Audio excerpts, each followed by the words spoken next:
जय हिंद, welcome to the Shahi classroom. मैं मनीष सेठा और आज हम डिस्कस करेंगे CT03 पेपर 2। तो इस पेपर में अगर आप बात करें, लेवल की बात करें, तो पेपर मीडियम से लेवल का था, बहुत ज़्यादा टफ नहीं था, बिल्कुल हल्का भी नहीं था। कुछ सवाल अच्छे भी थे और वो इतने बढ़िया थे कि आप चाहें तो अपने नोट्स में भी छाप सकते हैं, और बाकी कुछ सवाल आसान थे पर स्कोर किया जा सकता था, मतलब ठीक ठाक स्कोर इसमें इजीली किया जा सकता है, बिकॉज सवाल आसान इसमें काफ़ी थे। तो हम जिस सीक्वेंस में आपको अभी जो पेपर मिलता है फाइनल, उसी सीक्वेंस में हम इसको प्रोसीड करें। कुछ सवाल लास्ट में मिक्सिंग मिले हैं आपको, स्टार्टिंग के 12 सवाल एक साथ है, इसके फिर कुछ मिक्स हुए हुए मिले, तो हम जो ऑर्डर वहाँ पे रहा था सेम ऑर्डर में हम यहाँ पे लिखेंगे, नंबरिंग नहीं कर रहे हैं। जो सीक्वेंस आपको मिला था उसी सीक्वेंस के अंदर हम इसके सोल्यूशन करेंगे। तो ये बच्चों अपने बंदावन सभी सवाल करते हैं, कोई भी दिक्कत वगैरह हो तो आप यहाँ पे सही ढंग से देख के अपना डाउट क्लियर कर सकते हैं। आइए अपने इसको शुरू करते हैं। बच्चों इस तरीके का डायग्राम है आपके पास, और सवाल में क्या बोला गया कि जो 2 ओम रेजिस्टेंस है उससे कुछ I1 करंट जा रहा है, इससे जो करंट आपके पास में जा रहा है उसका नाम है I1। बहुत बढ़िया। और अगर आप 30 ओम रेजिस्टेंस से पूछें तो उससे जो करंट जा रहा है उसका नाम है कुछ I2। ठीक है, अब ये चाहता है कि I1/I2 का आप मुझे रेशियो बता दो। तो हम क्या करते हैं, हमें पता है सर्किट सॉल्व करने के सबसे बेस्ट मेथड नोडल। तो हम किसी एक पॉइंट का पोटेंशियल 0 मान के दूसरे पॉइंट्स का पोटेंशियल लिखने की कोशिश करते हैं। अगर सबका लिखा गया तो बहुत ही बढ़िया, नहीं लिखा गया तो फिर उसका x मानेंगे। अब आइए अपने पोटेंशियल लिखने का काम शुरू करते हैं। तो इसका पोटेंशियल 0 मान लो, तो ये बन जाएगा 5, तो ये भी 5, ये 5, तो यहाँ पे ये कितना 10, ये 10, तो ये भी कितना 10, अच्छा ये 10, तो ये भी कितना 10, ओके। यहाँ पे आ गया भाई साहब 15, तो यहाँ पे कितना बन गया, यहाँ पे बन गया -10। तो इसके उस पोटेंशियल पता लग गया, ये 15 है, ये -10 है, तो पोटेंशियल डिफरेंस कितना आ गया आपके पास 25। तो अगर आप I2 देखेंगे तो I2 इस तरफ नहीं आएगा, इस तरफ आएगा, बिकॉज ये 15 है, ये -10 है। तो अगर आप I2 की वैल्यू चेक करें, that is 25 divide by 30 ampere. सही। सिमिलरली अगर हम I1 पे जाएं तो अब I1 कैसे निकालेंगे यार, ये 5 है तो यहाँ पे ये बन जाएगा 2। सही। और अगर ये 15 है आपके पास में तो यहाँ पे ये बन जाएगा 12। नहीं, दिस इज बिकम 17 वोल्ट। अच्छा ये 17 वोल्ट, ये 2 वोल्ट। तो अगर आप पोटेंशियल डिफरेंस देखेंगे तो ये 17 है, ये 2 है, ये हायर है, ये लोअर है। तो I1 का सेंस ऐसा नहीं बनेगा, I1 का सेंस कुछ ऐसा बनेगा। तो अगर आप यहाँ पे इसकी वैल्यू निकालेंगे I1 की वैल्यू, तो पोटेंशियल डिफरेंस है 15 वोल्ट का, 15 वोल्ट डिवाइड बाई 2, तो ये आ गया आपके पास में I1। अब हमसे क्या पूछ रहा है, हमसे सवाल में पूछ रहा है I2/I1 का रेशो, I1/I2 का रेशो। तो अगर आप I1/I2 निकालेंगे, I1 डिवाइड बाई I2, तो ये बन गया 15/2, और यहाँ पे बन गया 25, और यहाँ पे बन गया 30। तो ये चमकता हुआ आंसर है, इट इज 9 एम्पियर। तो सवाल आसान था, हमें किसी का पोटेंशियल x मानने की जरूरत ही नहीं पड़ी, हमने एक का 0 माना और हर एक पॉइंट का पोटेंशियल हमें मिल गया। ठीक है, तो आसान सवाल था, आई होप आपसे हो गया होगा। बच्चों इस तरह का सवाल है आपके सामने, और सवाल में क्या बोला गया कि ये जो ABCD आपके पास स्क्वायर है, इसके ऊपर जो चार्ज पॉइंट लेंथ है वो कुछ लैम्डा गिवन है, और electric field non uniform, direction नहीं गिवन, और डायरेक्शन से फर्क भी नहीं पड़ता, कोई भी डायरेक्शन होगा। आपसे इस पर नेट फोर्स पूछा गया ना, तो आपको पता है कि भाई हर एक एलिमेंट पे जो चार्ज है वो पॉजिटिव है, और पॉजिटिव चार्ज पे हमेशा इलेक्ट्रिक फील्ड की डायरेक्शन में फोर्स है। तो हर एक एलिमेंट पे इलेक्ट्रिक फील्ड की डायरेक्शन में भी फोर्स लगने वाला है, तो आप सबको जोड़ेंगे तो वैल्यू सेम आनी है। इस वजह से कोई डायरेक्शन का कोई खास रोल नहीं है, आप किसी भी तरफ मान सकते हैं। मैंने समझने के लिए आप इस तरफ मान लीजिए एक बार। तो अगर आप पूछेंगे AB वाले पार्ट के ऊपर इलेक्ट्रिक फील्ड कितना है, इलेक्ट्रिक फील्ड नॉन यूनिफॉर्म है। अगर आप देख रहे हैं नॉन यूनिफॉर्म मतलब पोजीशन के साथ में बदल रहा है, तो अगर आप देखेंगे AB पार्ट के ऊपर जो इलेक्ट्रिक फील्ड आपके पास में होगा वो कितना होगा, तो आप बोलेंगे इसका एक्सपोनेंट कितना होगा, AB पार्ट का L होगा, तो ये वाला पार्ट बन इज 2A। समझ गया, कोई दिक्कत नहीं। ठीक है, सिमिलरली अगर आप CD पार्ट की बात करेंगे तो CD के भी हर एक पॉइंट पे एक्स कोऑर्डिनेट सेम है, तो आप x की वैल्यू पुट कीजिए तो कितना बनेगा 12, तो E की वैल्यू आ गई आपके पास में 3A। अब आप देखिए अगर आप BC और AD में बात करें, दोनों में थोड़ी दिक्कत है। क्या दिक्कत है कि भाई इसमें जो एक्स कोऑर्डिनेट है वो बदलता जा रहा है, तो आपको अगर आप फोर्स निकालेंगे BC और AD पे तो आपको मैथमेटिक्स की हेल्प लेनी पड़ेगी। तो अगर हम बात करें, हम BC पार्ट के ऊपर फोर्स निकाल रहे हैं, तो मैंने बोला DF जो होगा, DF फोर्स, तो हमने यहाँ से x दूरी के ऊपर एक dx विड्थ का एलिमेंट पकड़ देते हैं, dx विड्थ का। तो DF जो फोर्स होगा इट इज लैम्डा dx, ये छोटा dq हो गया, मल्टीप्लाई E। तो मल्टीप्लाई E अगर आप करेंगे तो कितना बन जाएगा, this is become A/L multiply x plus L, ऐसा एक्सप्रेशन बनेगा। हमने क्या किया, डी क्यू मल्टीप्लाई ई कर दिया। अच्छा, अब इसको अगर आप देखेंगे तो डी एफ कितना आया, that is lambda A by L, और यहाँ पे बन गया एक्स स्क्वायर बाई 2 प्लस यहाँ पे क्या बन जाएगा एल एक्स। ठीक है, इसमें कोई दिक्कत नहीं। इंटीग्रेशन में डायरेक्ट कर दिया ना इसको इंटीग्रेट अगर आप यहाँ पे करेंगे तो ये कुछ ऐसा बन जाएगा। अब इसकी लिमिट्स लगाओ तो यार इसका हम इस बी सी पार्ट के ऊपर फोर दे दो, इसका जो पहला एक्सपोनेंट है वो शुरू हो रहा है एल से और लास्ट कहाँ पे जा रहा है, 12 पे जा रहा है। तो अगर आप इसकी वैल्यू निकालने जाएंगे तो ये लैम्डा ए एल, सबसे पहले 12 पुट करो बच्चों, तो ये बन जाएगा 4l स्क्वायर, तो यहाँ पे बन जाएगा 2l स्क्वायर डिवाइड बाई 2 था, वहाँ पे देखेंगे तो ये भी बन जाएगा आपके पास में 2l स्क्वायर। एल पुट करो तो ये बन जाएगा एल स्क्वायर बाई 2, यहाँ पे बन जाएगा माइनस एल स्क्वायर। इसको सोल्व करिए तो ये बन जाएगा 3/2l स्क्वायर, यहाँ पे 4l स्क्वायर। इतने वाले पार्ट, इतने पार्ट की वैल्यू बताओ कितनी बनेगी, इसकी बन जाएगी l स्क्वायर बाई 2, यहाँ बन जाएगा 5l स्क्वायर बाई 2। तो f की वैल्यू जो आपके पास में लैम्डा ए एल 5/2, सही। और इसकी वैल्यू थी यहाँ पे l स्क्वायर, तो एक l कट के कुछ ऐसा आ गया एक्सप्रेशन। अब आप देखिए एफ नेट निकालते हैं, तो अगर आप पूछो ए बी पार्ट पे कितना फोर्स आएगा तो आप बोलेंगे इस पे चार्ज कितना है, लैम्डा एल, और इलेक्ट्रिक फील्ड कितना है 2a प्लस। यहाँ पे देखते हैं तो यहाँ पे चार्ज कितना है लैम्डा एल, इलेक्ट्रिक फील्ड कितना है 3a। और अगर आप इस वाले पार्ट पे देखेंगे तो ये वाली वैल्यू, और इस वाले पार्ट पे देखेंगे तब भी ये वैल्यू, दोनों पे सेम आएगी ना वैल्यू। बी सी और ए डी पे सेम फोर्स आना है आपके पास, तो आप इसे डबल कर दीजिए तो 5 लैम्डा ए। टोटल देखते हैं 5 और 3 8 और 2 10, तो एफ नेट आपके पास में आ गया, ये 10 लैम्डा ए एल, ये एफ नेट आ गया। आप इसकी वैल्यू पुट कर दीजिए तो 10 लैम्डा की वैल्यू कितनी है 2 × 10⁻⁻6, ए की वैल्यू है आपके पास में 2, सवाल में गिवन है, और एल की वैल्यू है 10 सेंटीमीटर, तो ये आ गया आपके पास में 10/100। अब देखिए मार्क काट शुरू करेंगे तो ये इससे उड़ गया आपके पास, ये 4 × 10⁻⁻6, तो ये फोर्स है आपके पास। और हमसे ये फोर्स पूछा गया कि माइक्रो न्यूटन में कितना है, तो आप इसको देख सकते हैं दैट इज 4 माइक्रो न्यूटन। तो आपका जवाब क्या होगा, 4 इसका करेक्ट आंसर हो जाएगा। ठीक है, तो सवाल आसान था, सवाल में कोई ज़्यादा दिक्कत नहीं थी आपके पास, बस आपको समझना है कि भाई इलेक्ट्रिक फील्ड नॉन यूनिफॉर्म है तो किस तरीके से आप इसको प्रोसीड कर सकते हैं। ठीक है, ये सवाल है आपके सामने और आपको बोला गया कि more than one option correct है आपके पास। तो हमारे पास में कुछ सर्किट इस तरीके का दिखाया गया है, ये इसकी इंटरनल रेजिस्टेंस है 0.5 ओम। आपको बोला गया कि 1 माइक्रोफेड कैपेसिटर पे जितना चार्ज है उतने 3 माइक्रोफेड कैपेसिटर पे, ये ऑप्शन में है, और चार्ज ऑन 2 माइक्रोफेड, मतलब हर एक पे चार्ज की वैल्यू वगैरह वो सब चीज़ें हमें गिवन है। आइए अपन देखते हैं। देखिए अगर आप स्टेडी स्टेट की बात करेंगे तो इससे कोई चार्ज नहीं जाएगा आपके पास स्टेडी स्टेट पे। तो ये अगर आप देखेंगे तो ये सर्किट कुछ ऐसा बन जाए स्टेडी स्टेट के ऊपर, तो ऊपर मतलब ये कैपेसिटर कोई करंट नहीं जाना तो ऊपर बन जाएगा 5 ओम, नहीं तो बना देता हूँ अपने एग्जिट बना लेते हैं ना, ये बन जाएगा 2 ओम, यहाँ पे 3 ओम, यहाँ पे ऐसे वायर है कोई दिक्कत नहीं, और यहाँ पे सिमिलरली आपके पास 3 ओम, यहाँ पे ऐसे कुछ 2 ओम, और इस तरीके से यहाँ पे हमने बना दिया 6 वोल्ट, और ये रेजिस्टेंस अलग से बना दिया 0.5 ओम। ऐसा कुछ बच्चों सर्किट बनता है। अब सबसे पहले तो बैटरी से करंट चेक कर लेते हैं, बिकॉज इस पे तो स्टेडी स्टेट आ गया ना, तो इससे तो कोई करंट पास होना ही नहीं, तो इसको आप ओपन कर सकते हैं। तो ये बन गया 5 और ये बन गया 5, तो ये टोटल बन गया 5/2 मतलब 2.5, और यहाँ पे ये 0.5, तो नेट रेजिस्टेंस बन गया 3 ओम। तो इससे जो करंट आपके पास जा रहा होगा दैट इज 2 एम्पियर, इसमें कोई दिक्कत नहीं। ये 5 दोनों पैरेलल में, दैट इज 5/2 2.5, और यहाँ पे 0.5 that is 3 ohm, total 3 ohm divide by 6 volt divide by 3 ohm, that is 2 ampere current. अगर 2 एम्पियर जाएगा तो इससे भी 1 एम्पियर जा रहा है और इससे भी 1 एम्पियर जा रहा है। अरे सही। अच्छा, इससे अगर 1 एम्पियर जा रहा है तो आप क्या बोलेंगे, पोटेंशियल डिफरेंस हर एक क्या उसमें पता लगने लग गया।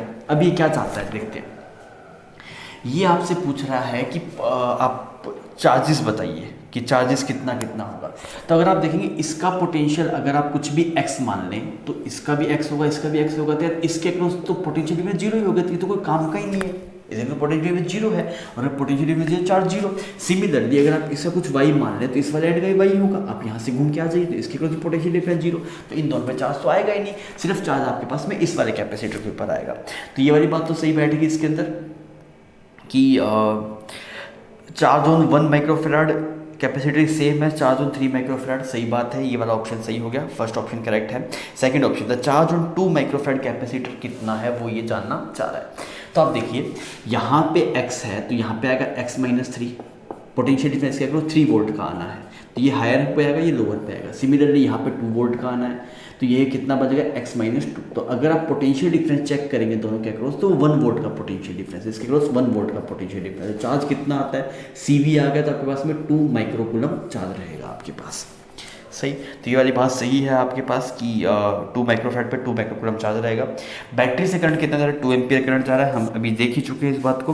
Current is same in each external resistance. सही बात है यार, कोई भी एक्सटर्नल रेजिस्टेंस से अगर आप बात करेंगे तो वो सेम करंट है। ये तो इंटरनल रेजिस्टेंस है ना, तो एक्सटर्नल रेजिस्टेंस आप किससे भी चेक करें तो सेम वैल्यू है। तो इसमें चारों ऑप्शन सही हुए, option A B C D।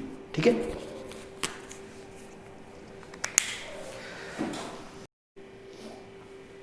तो बच्चों सवाल है और ये स्ट्रिंग वेव का सवाल है, और ये मेनली आपके पास में इक्वेशन के बारे में बता रहा है। अगर आप इक्वेशन से इसके निकाल पाएंगे सब पार्ट आप इसे कर पाएंगे। सवाल में क्या बोला गया, a transfer sinusoidal wave have amplitude 2 mm is setup in a long uniform string. Snapshot given है आपको ना, स्नैपशॉट गिवन है, और t इज इक्वल टू 0 का स्नैपशॉट है आपके पास में। This is snapshot at t is equal to 0। अब देखना क्या खूबसूरती से अपने इसके इक्वेशन लिखेंगे। कुछ बातें बताई गई हैं जिससे हमें हेल्प मिलेगी। आपको बोला गया P पॉइंट जो है वो नेगेटिव वाई डायरेक्शन में जा रहा है, तो आप मुझे बता सकते वेव किस डायरेक्शन में प्रोपेगेट कर रही होगी। सोच के देखिए, अगर ये वेव पॉजिटिव x में जा रही होती तो ये वाला पॉइंट चले जाता, यहाँ पे होता, ये वाला कुछ यहाँ पे होता, तो ये वेव कुछ ऐसी बनती। पॉजिटिव x में जा रही होती तो ये पॉजिटिव x में जा रही है, तो अभी ये पार्ट यहाँ पे, तो अभी थोड़ी देर बाद आगे मूव करता हुआ दिखाई देगा ना, ये डिस्टर्बेंस। तो ये ऐसे मान लीजिए, इसको पीछे एक्सटेंड करिए, ऐसा है, तो ये वाला पॉइंट थोड़ा आगे चला जाएगा, ये वाला पॉइंट पे आगे चला जाएगा। सिमिलरली ये जो डॉट वाला पॉइंट था, ये वाला पॉइंट ये आगे चला जाएगा, तो P पॉइंट ऊपर की तरफ उठता हुआ दिखाई देता।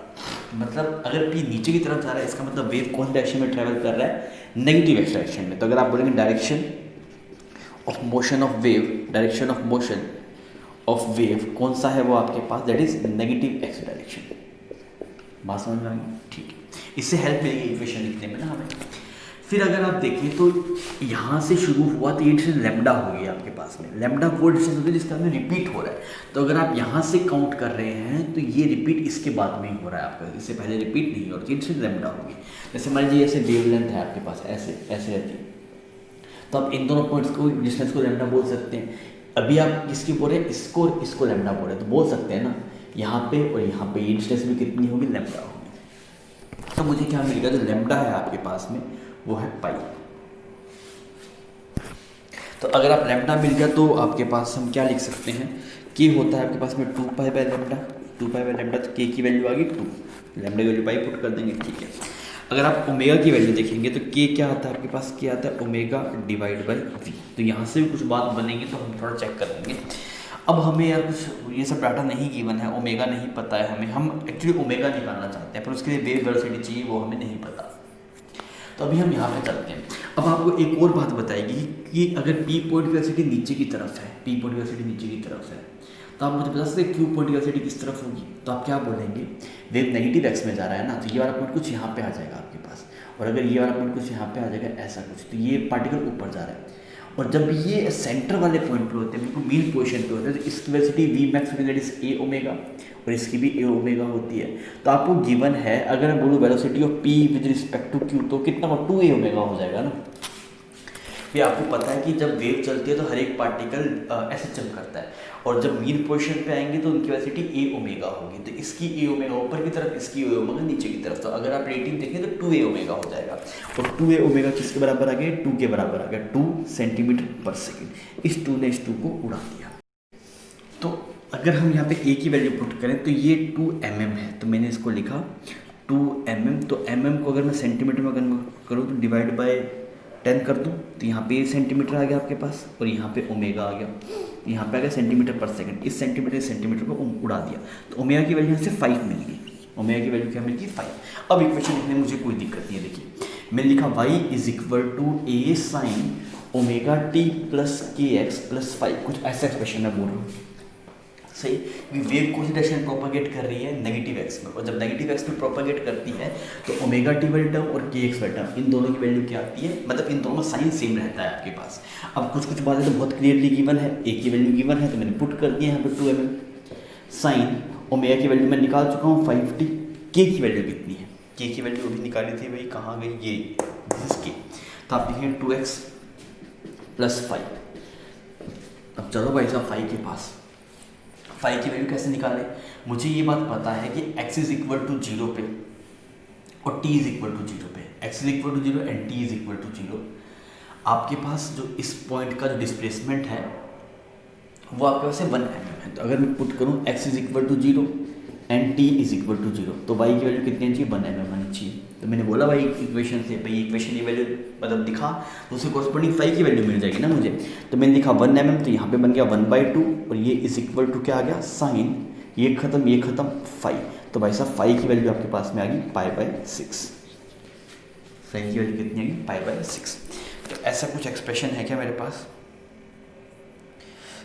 तो आप इसे क्या लिख पाएंगे, इक्वेशन जो आपके पास में बन रही है y is equal to 2 mm,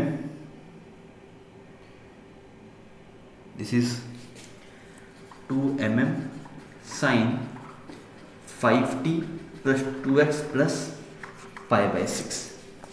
phase को भी दिखना पड़ता है, ऐसा भी हो सकता है कि सिर्फ π/6 पे ना ही कुछ और वैल्यूज भी आ जाए, पर आपको पता ही पार्टिकल SHM कर रहा है और ये अभी क्या है, अपने पॉजिटिव एक्सट्रीम पे जा रहा है। तो आप देखिए जब पार्टिकल SHM करता है, यहाँ पे मेन पोजीशन है पॉजिटिव एक्सट्रीम की तरफ जाता है, तो ये वाला आता है ना फेज। हम मान रहे हैं कि इस एक्सिस के अलोंग SHM हो रहा है आपके पास और यहाँ पे पार्टिकल यूनिफॉर्म सर्कुलर मोशन में घूम रहा है। तो अगर a/2 पे होगा तो ये कितना फेज चला होगा आपके पास में, दिस इज 60 डिग्री, अरे सॉरी 30 डिग्री ना। फेस से अगर आप देखेंगे तो मुझे समझ में आ रहा है कि फेस आप 30 डिग्री है। अगर डायरेक्शन ऑफ मोशन नीचे की तरफ ऊपर की तरफ होता तब आप बोलते कि हाँ भी कुछ और भी आपके पास में हो सकता है, पर अभी ये वेव आपके पास में नेगेटिव एक्स में जा रही थी, पार्टिकल वेलोसिटी ऊपर की तरफ आपके पास आएगी, तो मैंने फेस π/6 लिख दिया। तो अभी क्या कह रहा है देखिए, वेव की इक्वेशन ये वाली वैल्यू है, हाँ मैच कर रही है, सेकंड ऑप्शन मैच कर गया। फिर अगर आप देखेंगे displacement of particle at position P it's mean position, मतलब इस वाले पार्टिकल का डिस्प्लेसमेंट आप कैसे लिखेंगे वो ये पूछ रहा है आपसे। तो मैंने बोला ठीक है आप इसको थोड़ा देख लेते हैं, ये बेसिक इक्वेशन पता लग गई। अब इसके अंदर हमें t इज इक्वल टू 0 है, अगर आप देख रहे हैं ये t इज इक्वल टू 0 है तो t is equal to 0 put कर देंगे, तो y की वैल्यू बनेगी y is equal to 2 mm sine 2x plus π/6। अगर यार मुझे कोई इसका x कोऑर्डिनेट बता दे, इसे कुछ x कोऑर्डिनेट बताए तो मेरी बात बन सकती है। तो यार अपना टारगेट अब यही है कि हम इसका x कोऑर्डिनेट निकाल पाए। अब कैसे निकाल सकते हैं, देखिए फर्स्ट टाइम अगर आप देख रहे हैं यहाँ पे x इज इक्वल टू 0 से, तो पहली बार जब y की वैल्यू 0 हो रही होगी तो ये वाला एक्सप्रेशन कितना बन रहा होगा, पाई बन रहा होगा। पहली बार जब इसकी वैल्यू आपके पास में 0 हो रही होगी y की वैल्यू, तब ये वाला एक्सप्रेशन पाई बन रहा होगा। तो अगर ये पाई बन रहा होगा तो 2x प्लस π/6 को आप लिख देंगे पाई, यहाँ से जो x आपके पास निकल के आएगा इस 5π/12, ये आ गया एक्सप्रेशन। अब आप इक्वेशन लिख लीजिए, अब बात बन जाएगी। तो हम थोड़ा सा इसको मिटा लेते हैं। अच्छा आप क्या लिखेंगे, y is equal to 2 mm sine 5, basic equation क्या थी बच्चों, ये थी ना। तो इसमें t का फंक्शन तो लिख दिया आपने 5t प्लस 2, x की वैल्यू कितनी है 5π/12 और प्लस 5 की वैल्यू हम निकाल चुके हैं π/6। तो यहाँ पे क्या बन गया, y is equal to 2 mm sine 5t plus pi. तो ये आप लिख सकते हैं, अगर आपके पास में पाई प्लस थीटा है, साइन पाई प्लस थीटा तो माइनस साइन थीटा होता है, तो इसका आप लिख देंगे -2 mm साइन 5t। तो ये इक्वेशन आपके पास इसकी आ जाएगी और वही आपको ए ऑप्शन में गिवन है। तो इसका ए ऑप्शन अच्छा था आपके पास, पूरा सवाल अच्छा था, थोड़ा मैथमेटिकली सोचना भी इसमें इंटरेस्टिंग पार्ट था। इसको आप कोई और अप्रोच से भी कर सकते हैं, इसमें डिफरेंट अप्रोच हो सकती है। मैंने आपको एक अप्रोच यहाँ पे दिखाई है, ठीक है। अच्छा सवाल था, एक बार आप ढंग से कर लीजिएगा ना इसको। बच्चों ये सवाल है आपके सामने और इसमें कुछ ऐसा दिखाया कि बैटरीज है 6 वोल्ट 1 ओम, 15 वोल्ट 2 ओम, 24 वोल्ट 1 ओम और एक एक्स्ट्रा रेजिस्टेंस है R। सवाल में 2 पॉइंट्स मेंशन किए गए हैं A और B और आपको बोला गया कि VA minus VB is 9 volt, VA minus VB is 9 volt. तो हम यहाँ मेंशन कर देते हैं इस बात को, that is VA minus VB कितना है 9 वोल्ट। तो आप इस साइकिल थोड़ा सा ढंग से बना लीजिए तो आपको ढंग से चमकेगी ये बात। तो हम क्या करते हैं, यहाँ पे बैटरी है, इसके साथ में रेजिस्टेंस बना देते हैं, कितने ओम की 1 ओम की। अच्छा यहाँ पे अगर आप देखेंगे तो 15 वोल्ट हो गया, यहाँ पे रेजिस्टेंस बना देते हैं कितने की 2 ओम की, तो ये रेजिस्टेंस को मिटा दिया। यहाँ पे 24 वोल्ट आ गया, तो इसके साथ में कितना था आपके पास 1 ओम ना, तो यहाँ पे आप ऐसे 1 ओम की रेजिस्टेंस बना दीजिए। आपको बोला कि ये वाला पॉइंट कुछ B है, तो आप सोच के देखिए अगर करंट किस डायरेक्शन में होगा, करंट इसी डायरेक्शन में होगा तभी आप अगर करंट डायरेक्शन में नहीं होता तो आप समझ सकते हो, आप बी से ए चलेंगे तो पोटेंशियल ड्रॉप होता, और पोटेंशियल ड्रॉप होता फिर 6 ऐड होता तो वी एम एस वी भी 6 वोल्ट से कम आता, पर अभी वो 9 वोल्ट है, 6 वोल्ट से ज़्यादा है। तो ऑब्वियसली इस रेजिस्टेंस के अक्रॉस अगर आप यहाँ से यहाँ पे जा रहे होंगे तो यहाँ का पोटेंशियल ज़्यादा हो रहा होगा। अरे मेरी बात समझ में आ रही है आपको? ठीक है, अब हम चलना शुरू करते हैं, हम बी से चलना शुरू करते हैं। तो हमने करंट इस तरफ माना तभी वो 6 वोल्ट से बढ़ा सकता है। मैंने लिखा V B plus I, because मैं करंट के अपोजिट डायरेक्शन में जा रहा हूँ। जब भी मैं करंट के अपोजिट डायरेक्शन में जाऊँगा तो पोटेंशियल को पॉजिटिव लिखा जाता है। फिर हमने लिखा plus 6 volt is equal to V A. यहाँ से V A minus V B उधर चला गया तो ये आई प्लस 6, ये बन गया 9, तो आई की वैल्यू कितनी है कि 3 एम्पियर। तो सवाल में जो करंट आएगा दैट इज़ 3 एम्पियर। ठीक है, इसने करंट की बात ही नहीं की, इसने बोला आर की वैल्यू कितनी होगी। तो आर की वैल्यू अगर आप देखेंगे तो ये बैटरी की पोलैरिटी मैंने गलत बना दी, ऐसे बनेगा ये बैटरी की पोलैरिटी, और ये वाली बैटरी की पोलैरिटी भी कुछ ऐसी बनेगी। तो अब देखिए टोटल कितना हो गया, ये 24 वोल्ट, ये 15 वोल्ट, तो ये आपके पास आ गया 39, और 39 ये माइनस होगा आपके पास। ये दोनों सेम पोलैरिटी में, ये बैटरी और ये बैटरी, और ये अपोजिट पोलैरिटी में है। तो अगर देखिए इसका करंट सपोर्ट कर रहा है, इसका करंट अपोज कर रहा है, तो ये सेम पोलैरिटी में, अपोजिट पोलैरिटी में। जब डायरेक्टली वैल्यू को जोड़ेंगे तो ये 15 और ये 24 आपके पास में, तो ये वाली वैल्यू बन गई है आपके पास, दिस इज 39 में से 6 सब्ट्रैक्ट कर दीजिए तो 33।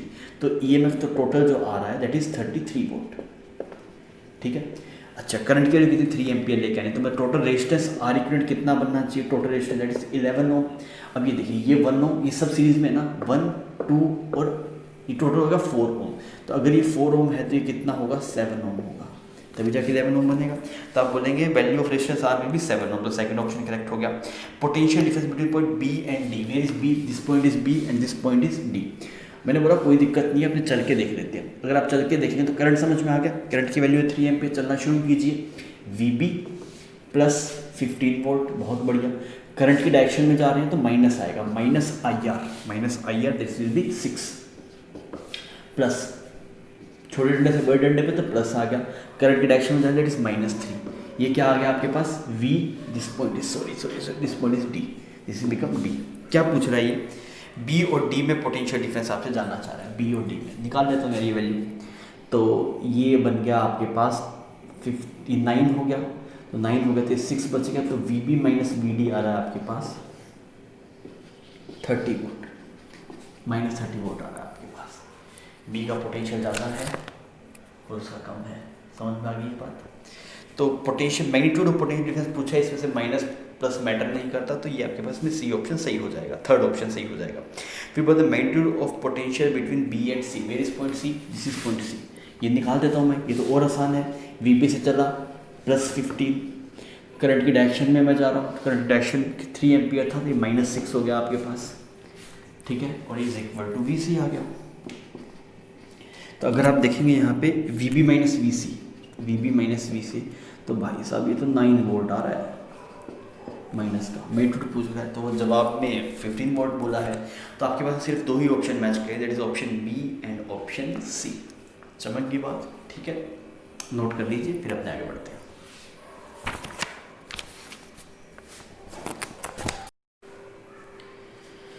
इस तरीके का सवाल है आपके सामने, आपको बोला कि एक 10 ओम का रेजिस्टेंस है, एक 14 वोल्ट की बैटरी है, एक 10 माइक्रोफैराड कैपेसिटर है, एक 4 माइक्रोफैराड कैपेसिटर है। इसका नाम C1 है, इस कैपेसिटर का नाम, और इस कैपेसिटर का नाम C2 है। हमसे क्या पूछ रहा है वो देखते हैं। बात हो रही है स्टडी स्टेट की, ठीक है, तो अगर स्टेडी स्टेट की बात हो रही है तो कुछ डाटा पूछा था। अगर स्टडी स्टेट की बात हो रही है मतलब इनसे कोई करंट नहीं जाएगा, तो अगर इससे कोई करंट नहीं जा रहा सर्किट में तो इसका पोटेंशियल 0, तो इसका 40। तो अब ये दोनों सीरीज में है आपके पास, तो अगर आप Q देखेंगे Q तो कितना है C इक्विवेलेंट, तो कितना होगा C1 C2 divide by C1 plus C2 that is 40 divide by 14 multiply 14। तो वैसे 40 कूलम चार्ज आ रहा होगा, 40 माइक्रो कूलम चार्ज हर एक कैपेसिटर के ऊपर। तो इस पर भी प्लस 40 आ गया। अब क्या पूछ रहा है ये देख लेते हैं। पोटेंशियल डिफरेंस अक्रॉस C1, तो 40 माइक्रो कूलम आ गया, डिवाइड बाई C करूँगा तो यहाँ पे आ जाएगा 4 वोल्ट। सिमिलरली अगर आप यहाँ पे देखें तो यहाँ पे आ जाएगा 10 वोल्ट। क्लियर, तो एक के क्रॉस 4 वोल्ट है, और फिर आपसे क्या पूछा गया, पोटेंशियल डिफरेंस अगर C1 is 4 volt, potential difference 10 ohm resistance, 10 ohm resistance से कोई करंट ही नहीं जा रहा भाई, तो 0 वोल्ट है, यहाँ पे करंट जा ही नहीं रहा ना, आई के लिए 0 है, और जब तक करंट नहीं जाएगा तब तक इसके उसको भी पोटेंशियल ड्रॉप नहीं आएगा, तो 0 है आपके पास। तो सेकंड ऑप्शन गलत हो गया। Charge on C1 C2 is 20 microcoulomb, गलत बात भाई, वो 40 आ रहा है ना, साफ साफ दिखाई दे रहा है। फिर बोल the ratio of charge on C1 to the C2 is 1, ये बात सही है, दोनों पे चार्ज सेम है आपके पास, तो दोनों का रेशियो कितना हो जाएगा, 1 हो जाएगा। तो बहुत ही आसान और बहुत ही घटिया सा सवाल था, आपसे बनना चाहिए था। मुझे सवाल है, इस पे क्या बोला गया, एक बॉडी है उसका मास है 2 kg और वो 3 मीटर पर सेकंड से मूव कर रहा है, और एक दूसरी बॉडी उसका मास है 1 kg और 4 मीटर पर सेकंड से मूव कर रहा है, अपोजिट डायरेक्शन में दोनों कोलाइड करते हैं, कोलिजन जो है वो कम्प्लीटली इनइलास्टिक है।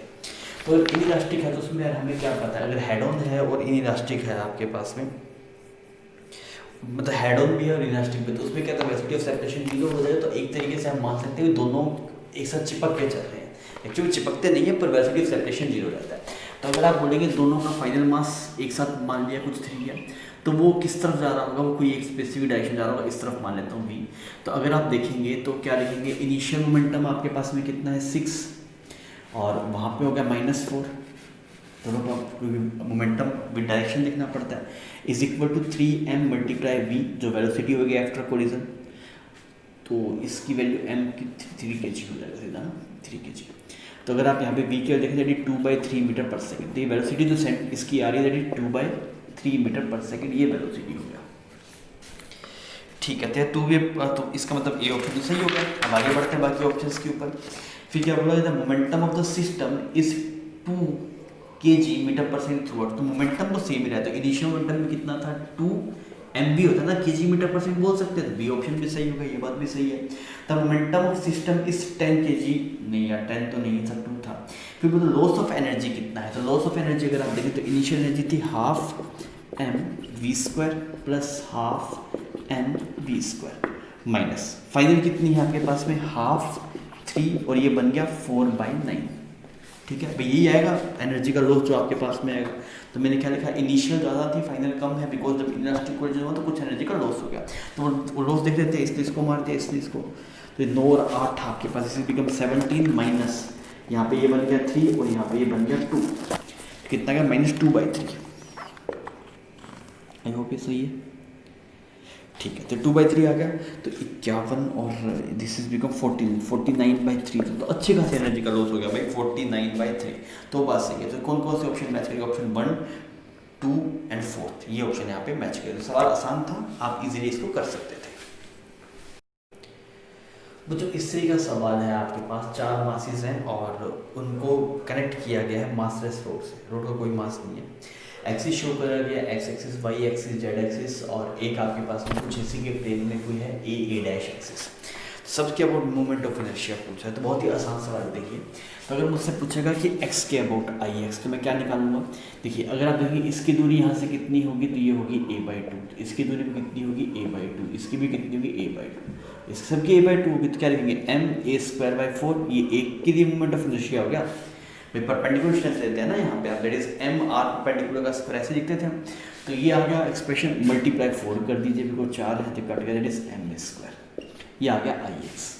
सिमिलरली अगर आप आई वाई देखने जाएंगे तो आई वाई भी तो ऐसा ही है यार, हर एक से डिस्टेंस a/2 है आपके पास परपेंडिकुलर, ये भी ऐसे ही बनेगा ma²/4 multiply 4, that is ma²।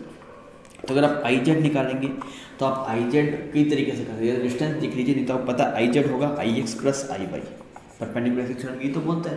तो यार आपको समझ में आ रहा है कि इसके अक्रॉस प्लस इसके अक्रॉस पता है, तो इसके अक्रॉस पता लग जाएगा, ठीक है। तो ये वाली वैल्यू कितनी आ जाएगी 2ma², ये आई जेड है। सिमिलरली अगर आप आई ए डैश निकालना चाहें तो मैं इसको बोलता हूँ I B B dash, this is B B dash. तो आप ये तो देख के बता सकते हैं भाई ए डैश और बी बी डैश इन दोनों के अबाउट जो मोमेंट ऑफ इनर्शिया होगा वो सेम होगा।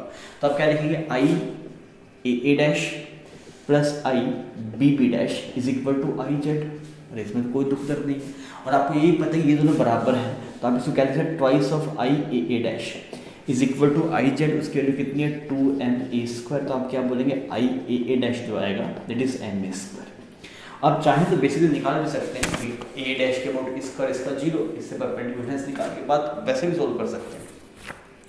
तो कौन कौन से जवाब सही हो गए, ऑप्शन फर्स्ट सही हो गया कि आई एक्स के अबाउट एम स्क्वायर है, सही है। सेकंड वाला बोल रहा है कि आई वाई के अबाउट एम स्क्वायर है, वो भी सही है। फिर बोल रहा है कि आई ए डैश के अबाउट एम स्क्वायर है, वो भी सही है। फिर बोल रहा है आई जेड के अबाउट एम स्क्वायर, नहीं, आई जेड के अबाउट 2 एम स्क्वायर है। तो तीन ऑप्शन से ऑप्शन 1, 2 एंड 3। बच्चों अभी अपने पास एक सवाल है, उस सवाल में बोला कि ए particle of mass 0.1 kg and charge 75 microcoulomb is suspended from A point of thread having length 10 centimetre. इस तरीके का सवाल है आपके पास में। यहाँ पे ऐसे एक स्ट्रिंग है और स्ट्रिंग के ऊपर आपने ऐसे एक मास को हैंग कर रखा है। तो इसका जो मास है आपके पास में वो है 0.1 kg, ठीक है। और जो चार्ज है आपके पास में वो चार्ज भी गिवन है, दैट इज 75 माइक्रोकूलम। इसको थ्रेड से हैंग कर रखा है, थ्रेड की लेंथ है 10 सेंटीमीटर, ठीक है। अब इसको यूनिफॉर्म इलेक्ट्रिक फील्ड में रखा गया, ऐसा इलेक्ट्रिक फील्ड है आपके पास E, और उसकी वैल्यू कितनी, 10⁴ न्यूटन पर कूलम। अब पार्टिकल एक्चुअली में अगर आप यहाँ पे ऐसी सिचुएशन देखें, पार्टिकल ऐसा रहेगा नहीं, पार्टिकल की इक्विलिब्रियम पोजीशन पे यहाँ पे रहेगी आपके पास में। इधर कुछ फोर्स लग रहा होगा QE और इधर कुछ फोर्स लग रहा होगा आपके पास में mg। तो इस QE की वैल्यू कितनी आ रही होगी आपके पास, अगर हम Q मल्टीप्लाई E देखेंगे तो ये QE फोर्स आ गया 75 10⁻⁻⁶ 10⁴ सही। तो कितना आ गया ये बच्चों, ये बन गया 0.75 न्यूटन। तो ये तो है इलेक्ट्रिक फोर्स आपके पास में। और ग्रेविटेशनल फोर्स अगर आप देखें mg, तो m की वैल्यू 0.1, तो 0.1 मल्टीप्लाई g की वैल्यू आपके पास सिमिलरली ये वैल्यू आ जाएगी 1 न्यूटन। तब इसकी जो पोजीशन होगी इक्विलिब्रियम पोजीशन, वो कुछ यहाँ पे ये एंगल निकालना अगर मैं चाहूँ तो कैसे निकाल सकता हूँ, तब बोलूँगा ये ऐसे mg हो गया, ये रिजल्टेंट फोर्स आ गया। तो यहाँ पे अगर आप tan थीटा देखेंगे तो tan थीटा आएगा mg divide by QE, mg divide by QE। तो mg की वैल्यू कितनी है आपके पास 1, और QE की वैल्यू कितनी है, दिस विल बिकम 3/4 ना, 4/3, कुछ ऐसा एक्सप्रेशन बन रहा है। तो ये कितना एंगल होता है 4/3 अगर आप देखेंगे, जैसे 53, तो आप ये बात बोल देंगे कि ये वाला एंगल 53 आ रहा है, ये वाला एंगल 37 आ रहा है, तो ये वाला एंगल कितना होता है 37 डिग्री। इसमें तो कोई दिक्कत नहीं, हमने इसकी इक्विलिब्रियम की पोजीशन देखी है। अब सुन मेरी बात, अब हुआ क्या, ये जी इफेक्टिव कुछ ऐसा है, और अब इसने बोला कि इसको यूनिफॉर्म एक सर्कल में घुमाया गया, ऐसे ही बोला ना, projected horizontally with velocity such that it move in a circle with that speed, उसी स्पीड के साथ सर्कल में मूव कर रहा है। तो वर्टिकल सर्कुलर मोशन तो नहीं है, और वर्टिकल सर्कुलर मोशन होता तो स्पीड उसकी वैरी करती, पर सवाल है बोला उसी स्पीड से घूम रहा है। मतलब क्या है, कोनिकल पेंडुलम है। अगर आपको कोनिकल पेंडुलम याद हो तो ऐसा कुछ कोनिकल पेंडुलम बनता है, दिस इज कोनिकल पेंडुलम, और इसमें जो स्पीड रहती है वो कांस्टेंट रहती है। तो अब बस इसमें क्या, यहाँ पे जी की जगह कितना है, जी इफेक्टिव लग रहा है, जी की जगह कितना है, जी इफेक्टिव। तो जी इफेक्टिव वाली डायरेक्शन से कितना एंगल इधर करके हम रख रखा है 37 डिग्री। तो ये वाला जो एंगल बन रहा है ये कितना बन गया 37 डिग्री। आप तो ऐसे देखिए, मान लीजिए आप यहाँ से देख रहे हैं तो आपको तो ऐसे दिखाई देगा, तो हमने ऐसे बोल दिया।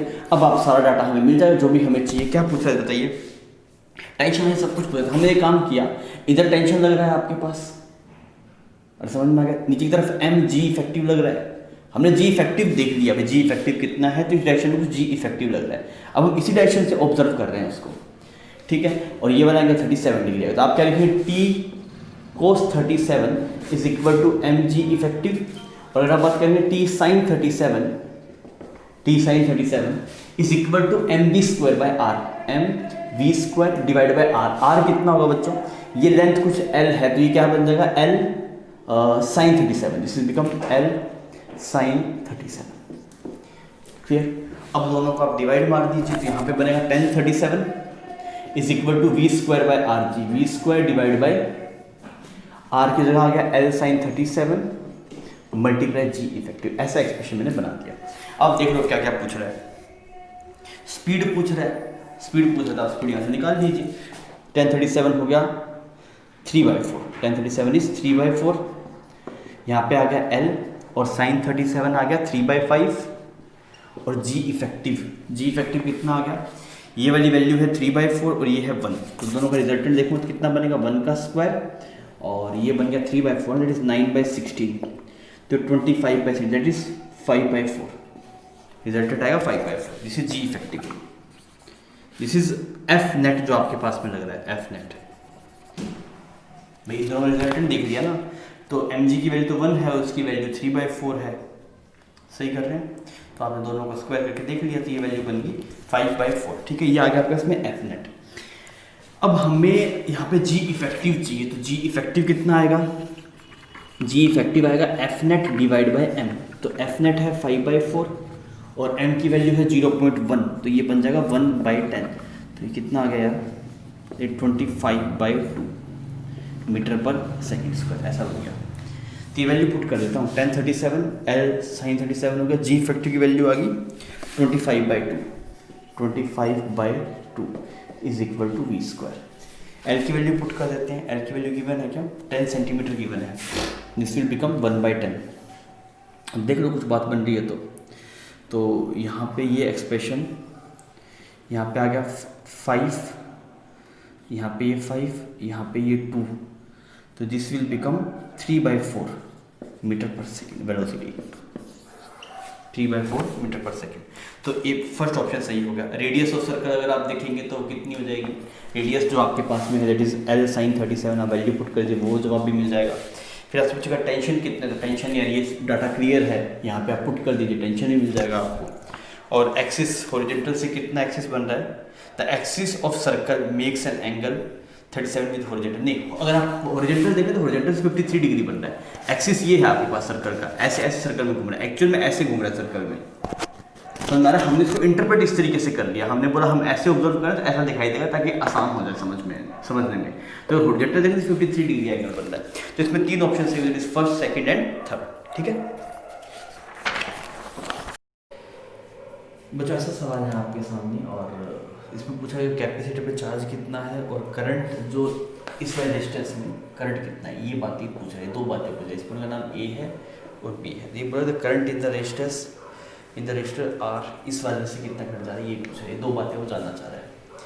तो सबसे पहले तो क्या करो यार, इस कचरे को सोल्व करके एक रेजिस्टेंस देखो, तो 10 10 20 हो गया, फिर 20 20 10 हो गया, समझ में आ रहा है, फिर ये 10 10 20 हो गया। वैसे इस पूरे कचरे को हटा के आप 20 बना सकते हैं, ऐसा बना दीजिए यहाँ पे 20, ठीक है। अब देखिए ये कैपेसिटर तो स्टेडी स्टेट के ऊपर ओपन हो जाएगा, तो मतलब नहीं है, तो ये 20 20 10 हो गया, फिर ये 10 10 20 हो गया आपके पास। तो यहाँ पे जो करंट निकल रहा होगा बैटरी से वो आ रहा होगा 8/20, ये करंट बैटरी से निकल रहा है IB की वैल्यू। तो अगर आप देखेंगे 2/5 दैट इज 0.4 एम्पियर, तो बैटरी जो करंट निकल रहा है 0.4 एम्पियर। अच्छा बैटरी से अगर आपके पास में 0.4 एम्पियर निकल रहा है तो इसे कुछ जाना नहीं, तो अब इसको यहाँ पे जैसे ही ये करंट यहाँ पे पहुँचे तो 2 हिस्से दिखाई देंगे, तो इसमें 0.2 एम्पियर जाएगा, इसमें 0.2 एम्पियर जाएगा। तो एक तो बोला कि ए और बी के बीच में जो रेजिस्टेंस आर है, स्पेसिफिक रेजिस्टेंस की बात हो रही है, दूसरे करंट कितना जाएगा 0.2, तो कोई भी ऑप्शन का मैच नहीं कर रहा, तो थर्ड और फोर्थ तो खराब मतलब गलत हो गए। अब अगर आप पूछेंगे इसके पे चार्ज कितना है, तो पोटेंशियल डिफरेंस देखते हैं, इन दोनों को मिला के एक बना दिया, 10 वोल्ट 10 ओम बन गया, और करंट कितना इससे जा रहा है, मतलब इन दोनों को मिला के एक बना दिया ना आपने, अगर आपने तो मिला देंगे 10 ओम बन जाएगा। अब करंट इससे जा रहा है 0.4, तो आप 10 × 0.4 अगर करें इज 4 वोल्ट, ये पोटेंशियल डिफरेंस आ गया इसके अक्रॉस 4 वोल्ट। तो चार्ज कितना आ जाएगा, Q आ जाएगा C × delta V that is 0.1 × 4 that is 0.4 microcoulomb. तो क्या जवाब सही हो गया, एक ही ऑप्शन सही हो गया, ऑप्शन ए। इसके अलावा अगर आप देखें सबके सब यहाँ पे आपके पास गलत हो जाएंगे, ठीक है। तो बहुत ही आसान सवाल था, इसलिए आप इसको प्रोसीड कर सकते थे। बच्चों ऐसा सवाल है आपके सामने और आपको कुछ सर्किट में गिवन है, कुछ ब्रांचेस में करंट गिवन है, इसमें 3 एम्पियर का करंट है, इसकी रेजिस्टेंस कुछ 4 ओम है, और यहाँ पे कुछ रेजिस्टेंस आ रही है 2 ओम का करंट है, इससे सेटअप में गिवन है। एक ये डाटा गिवन है कि VA - VB की वैल्यू 10 वोल्ट है। तो अगर ये VA - VB गिवन है तो इससे हम करंट निकाल लेते हैं पहले। तो ये करंट जो बनेगा दैट विल बिकम 10/6, तो ये बन जाएगा 5/3 एम्पियर, यहाँ पे 5/3 एम्पियर। अब हम जंक्शन रूल से थोड़ा देख लेते हैं, यहाँ से 2 एम्पियर आया तो यहाँ से 1 एम्पियर को आना पड़ेगा, और यहाँ पे 2, यहाँ पे 1 नेट आपके पास में 3 हो जाएगा, ठीक है। और हम क्या देख सकते हैं यहाँ पे, अच्छा यहाँ पे 5/3 आपके पास में जा रहा है, इधर चला गया 2, तो यहाँ पे से जो इस तरफ करंट जा रहा होगा वो कितना जा रहा होगा 2 + 5/3, तो 2 + 5/3 कितना है 11/3 एम्पियर, 11/3 एम्पियर, सही करें, ठीक है, इतना बन गया। अब आगे देखते हैं और कुछ समझ में आ रहा है क्या हमें, यहाँ पे आपके पास में कुछ 3 एम्पियर जा रहा है ना। अच्छा अगर इसके अक्रॉस जो पोटेंशियल डिफरेंस है वही तो इसके अक्रॉस होगा आपके पास, तो इसके अक्रॉस जो पोटेंशियल 10 होगा, तो इससे जो करंट जा रहा होगा ये इस तरफ जा रहा है 10/3 एम्पियर, बहुत बढ़िया। तो चीज़ें खुलती जा रही है, देखिए, तो 11/3 यहाँ पे 10/3, तो यहाँ से कितना करंट आ रहा होगा बच्चों, दिस विल बिकम 21/3, अरे सही, तो ये 7 एम्पियर हो जाएगा, ठीक है यहाँ तक। बढ़िया। यहाँ से 1 एम्पियर, यहाँ से 7 एम्पियर, तो यहाँ पे कितना जा रहा होगा 8 एम्पियर। तो कुछ नहीं कर रहे हम, जंक्शन रूल खेल रहे हैं। यहाँ पे ऐसे आपके पास में 8 एम्पियर इधर चला गया, 3 यहाँ पे आ रहा है आपके पास, तो यहाँ से कितना आना पड़ेगा, कुछ 5 एम्पियर आना पड़ेगा। क्लियर। अब आप सिमिलरली यहाँ पे आप चेक करिए 5/x की बात बन गई। अब हमें हर एक ब्रांच में करंट पता है। अब हम देखते हैं क्या जानना चाह रहा है। सबसे पहले ईवन की वैल्यू को ये पूछना चाहता है कि ईवन की वैल्यू आपके पास में कितनी होगी, उसमें वो इंटरेस्टेड है।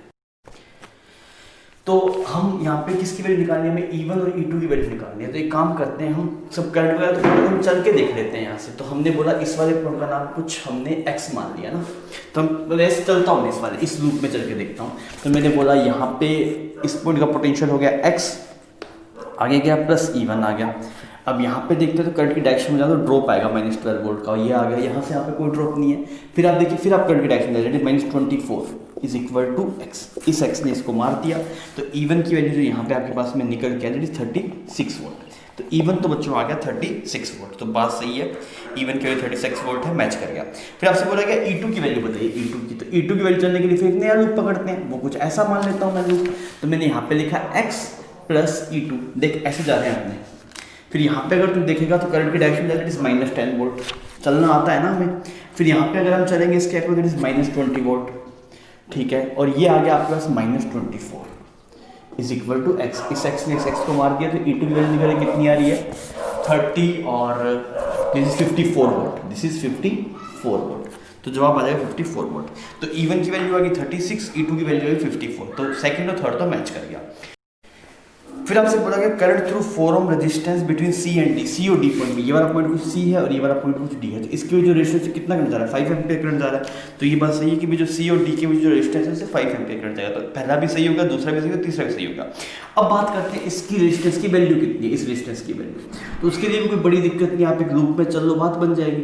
तो हम एक काम करते हैं, इस बड़े लूप में चल लेते हैं। इसका मैं नाम कुछ y रख लेता हूँ। तो मैंने लिखा y -2r, यहाँ पे पहुँचे, यहाँ पे आते हैं भाई साहब, तो -12, बहुत बढ़िया। यहाँ पे आए, अब करंट की अपोजिट डायरेक्शन में है तो ये +20 बन जाएगा।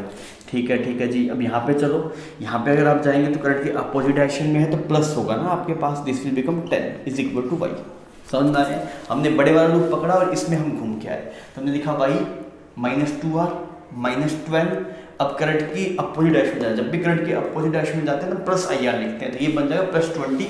और यहाँ पे ये वाली वैल्यू अगेन हम करंट की अपोजिट डायरेक्शन में है तो ये पॉजिटिव में आएगा आपके पास, और ये वाली वैल्यू बन जाएगी +10।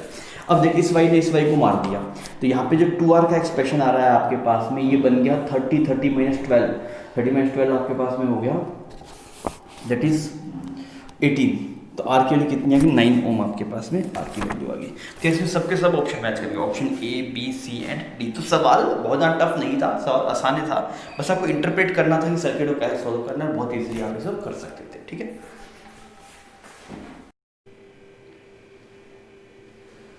मुझे एक सवाल है आपके पास, सवाल ये बढ़िया है, थोड़ा सोचने वाला सवाल है। इससे बोला कि सिंपल पेंडुलम है और एक रोड है, तो क्या हो ताकि दोनों का टाइम पीरियड सेम हो जाए। मेन टाइम पीरियड पे बात है, तो पहली बार जो टाइम पीरियड का फॉर्मूला हम लिखते हैं T = 2.L/g, वो कब आता है फॉर स्मॉल डिस्प्लेसमेंट। अगर आप मीन पोजीशन स्मॉल डिस्प्लेस करें तभी वो आता है, पर यहाँ पे वाला केस नहीं है, आपने उसको हॉरिजॉन्टल से डिस्प्लेस किया है। तो उस वाले केस में क्या करेंगे, हमारा अप्रोच ये है कि अगर कुछ मान लीजिए कोई थीटा एंगल डिस्प्लेस हो गया ना, यहाँ पे ऐसे ये हिंज पॉइंट था, पहले ये पोजीशन थी, अब मान लीजिए यहाँ पे कुछ theta point displace, theta angle displace हो गया। थीटा एंगल डिस्प्लेस होने पर जो इसका ओमेगा है, सेम ओमेगा अगर इसका भी आ जाता है, सेम ओमेगा यहाँ पे भी अगर थीटा डिस्प्लेस हो गया आपके पास, तो ये थीटा डिस्प्लेस करने पे इसका भी ओमेगा क्या आ जाता है, सेम आ जाता है, तब तो बात बन जाएगी, तब कोई दिक्कत आपके पास नहीं है। तो हम क्या करेंगे, देखिए ये डिस्टेंस आपके पास में होगी L/2, ये डिस्टेंस L/2, क्लियर है। तो ये कितना नीचे आया आपके पास, तो हम कैसे चेक करें उसको, यहाँ पे ये इसका सेंटर ऑफ मास था, सेंटर ऑफ मास का जो डिस्प्लेसमेंट होगा वो कुछ ऐसा हो जाएगा आपके पास। तो कितना डिस्प्लेस हुआ सेंटर ऑफ मास, ये L/2 था, जैसे L/2 sin थीटा। ये रोड वाले, अगर आप इसके केस में देखेंगे, सॉरी अगर आप इस पेंडुलम में केस में देखेंगे तो ये सेंटर ऑफ मास इतनी हाई डिस्प्लेस हुआ, बिकॉज मास तो यहीं पे है ना, और तो कुछ है ही नहीं यार, एक यहाँ पे मास है, तो ये m कितना डिस्प्लेस हुआ, that is L sin theta. तो आप क्या लिखेंगे, mg L sin theta is equal to ½ I हो जाएगा ml², बिकॉज सिर्फ मास एंड पॉइंट पे तो कहीं है ही नहीं, ओमेगा स्क्वायर, इस m ने इसको उड़ा दिया, इस l ने इसको उड़ा दिया, तो ओमेगा स्क्वायर की वैल्यू जो है 2g sin theta divide by l, ये ओमेगा स्क्वायर है इस वाले केस में। अगर यही सेम ओमेगा इसमें है तो बात बन जाएगी। अब देखिए, अब हम इसमें देखें इसका सेंटर ऑफ मास देखना पड़ेगा, तो इसका सेंटर ऑफ मास कितना नीचे है आपके पास, ये l/2 that is mg l/2 sin theta is equal to half I कितना हो जाएगा ml²/3 और मल्टीप्लाई ओमेगा स्क्वायर। अब देखते हैं क्या कट रहा है, ये m से m उड़ गया, l से l उड़ा दिया आपने, और यहाँ पे जो ओमेगा स्क्वायर का एक्सप्रेशन आ रहा है 2 साफ हो गया, that is 3g sine theta divide by l, ऐसा कुछ एक्सप्रेशन आ रहा है। तो हमसे पूछा क्या है, क्या चाहता है ये कि अगर हम एक की लेंथ कुछ कैपिटल है, इसकी स्मॉल है, इसकी लेंथ कुछ कैपिटल है, इसकी स्मॉल है ना, हमने अभी तक सबको सेम सेम मान के चल दिए, कोई दिक्कत नहीं, सब कुछ कैपिटल कर देते हैं, और यहाँ पे आपके पास में दिस इज स्मॉल है, ठीक है, ऐसा कुछ। तो अगर इन दोनों को बराबर करना है तो आप कर दो, कोई दिक्कत नहीं भाई। अगर ये ओमेगा किसी गिवन थीटा पे सेम हो जाएंगे तो बात बन जाएगी, तो टाइम पीरियड सेम आ जाएगा आपके पास। तो आप लिखिए 2g, हम चाहते हैं टाइम पीरियड सेम आ जाए, तो टाइम पीरियड सेम आने दोनों बराबर कर दो, 3g sine theta divide by small है, ये g साइन थीटा यहाँ साफ हो गया। ओके, जो रेशियो आ रहा है that is small L divide by capital L, this is small L divide by capital L is equal to 3/2, ये आ रहा है आपके पास, small L divide by capital L is equal to 3/2। तो ऐसा कुछ है क्या आपके पास, हाँ, फोर्थ ऑप्शन मैच कर रहा है। सिमिलरली अगर आप ये देखेंगे कि अगर आपके पास में दोनों लेंथ बराबर हो जाए, ये वाला एल और ये वाले एल, ये दोनों एल आपके पास में बराबर हो जाए, तो उसमें किसका ओमेगा ज़्यादा आएगा। तो अगर ये दोनों आपके ऐसे बराबर हो जाए, इसका नाम ओमेगा 1 दे देता हूँ, इसका ओमेगा 2 दे देता हूँ, तो आप क्या बोलेंगे, ओमेगा 2 ज़्यादा है एज कम्पेयर टू ओमेगा 1। और अगर ओमेगा 2 ज़्यादा है तो एंगल वेलोसिटी ज़्यादा है, मतलब ये जो जल्दी मतलब यहाँ से लेके यहाँ पहुँच जाएगा। अगर ओमेगा ज़्यादा है, rate of change of angle भी ज़्यादा होगा, तो आप क्या बोलेंगे उस वाले केस में, जो T1 होगा वो बड़ा होगा एज कम्पेयर टू T2, अगर ऐसा हो जाएगा। तो आप उस वाले केस में क्या बोलेंगे, अगर ऐसा है आपके पास तो T1 किसका है, सिंपल पेंडुलम का, तो बोले सिंपल पेंडुलम का जो टाइम पीरियड होगा वो ज़्यादा होगा रोड के कंपैरिजन में। समझ में आ रहा है, ओमेगा के उल्टे रेशियो में होगा टाइम पीरियड, जितनी तेज एंगुलर वेलोसिटी होगी उतना ही कम टाइम पीरियड आएगा आपके पास। तो दो ऑप्शन यहाँ पे करेक्ट मिलेंगे आपको, it is option 1 and option 4। सवाल थोड़ा सोचने वाला था, लोग ये गलती करते हैं T = 2.L/g लगा देंगे, पर वो नहीं करना है ना, एक्चुअली तो वो गलत है, बिकॉज वो कब आता है जब आपके डिस्प्लेसमेंट स्मॉल हो, बहुत छोटे डिस्प्लेसमेंट हो रहे हैं, पर अभी ऐसा नहीं है, आपने इसको हॉरिजॉन्टल से छोड़ा है और पूरे टाइम पीरियड की बात करते हैं, ठीक है बच्चों। इस तरीके का सवाल है आपके पास में, और एक बढ़िया सवाल है, इसे बोल रहा है particle of mass m fixed at centre. यहाँ पे एक m मास है, उसको सेंटर में फिक्स किया गया है, और ये एक शेल है, इस शेल का मास है 2m और रेडियस है r। एक छोटा सा पार्टिकल है स्मॉल m, जिसका मास बहुत कम है as compare to capital M, is projected from mid point of radius 2a, of radius O है। ये अगर O है, ये A है, तो रेडियस कुछ अगर r है, डिस्टेंस कितनी है r/2, यहाँ से आपने इसको प्रोजेक्ट किया। आपसे बोला मैक्सिमम वेलोसिटी क्या हो ताकि ये सरफेस शेल से स्ट्राइक ना करे, तो मैक्सिमम वेलोसिटी चाहिए। तो देखिए मैं ये बोल रहा हूँ कि ऐसा कुछ हो जाए जैसा वो सन वाले केस नहीं होता, यहाँ पे ऐसे सन होता है, यहाँ पे ऐसे ये एपोगी वाला प्रीगी वाला पॉइंट है, तो ऐसे करके कुछ ऐसा होता है, तो यही मैक्सिमम डिस्टेंस आ सकती है आपके पास में। अगर ये ऑब्वियसली शेल की वजह से अंदर कोई GFI नहीं होगा, इस शेल की वजह से कोई GFI नहीं, जो है यही है, तो ये M सेंट्रल बॉडी हो गया और इस स्मॉल m इसके अराउंड रिवॉल्व कर रहा है। तो मैक्सिमम सेपरेशन कब आता है आपके पास, मैक्सिमम सेपरेशन तब आता है कि जब ये अपने इस वाले पॉइंट पे पहुंचे। तो अगर ये ऐसा डायग्राम हम बना दें कि ये ऐसे इसका फोकस हो जाए और ये ऐसे कुछ मैक्सिमम डिस्टेंस पे चला जाए, ऐसे करके, तब आपके पास में आ सकता है कि भाई इस स्मॉल m से इसका सेपरेशन मैक्सिमम हो जाए। हम यही तो चाहते हैं कि आप इसकी वेलोसिटी को मैक्सिमाइज करना है, और हम चाहते हैं कि टच ना करे, तो ये वाला केस बन जाएगा। अगर मुझे बीच में कहीं पे टच कर गया तो फिर तो वेलोसिटी मैक्सिमाइज नहीं होगी ना आपके पास में। अरे मेरी बात समझ में आ रही है, ठीक है।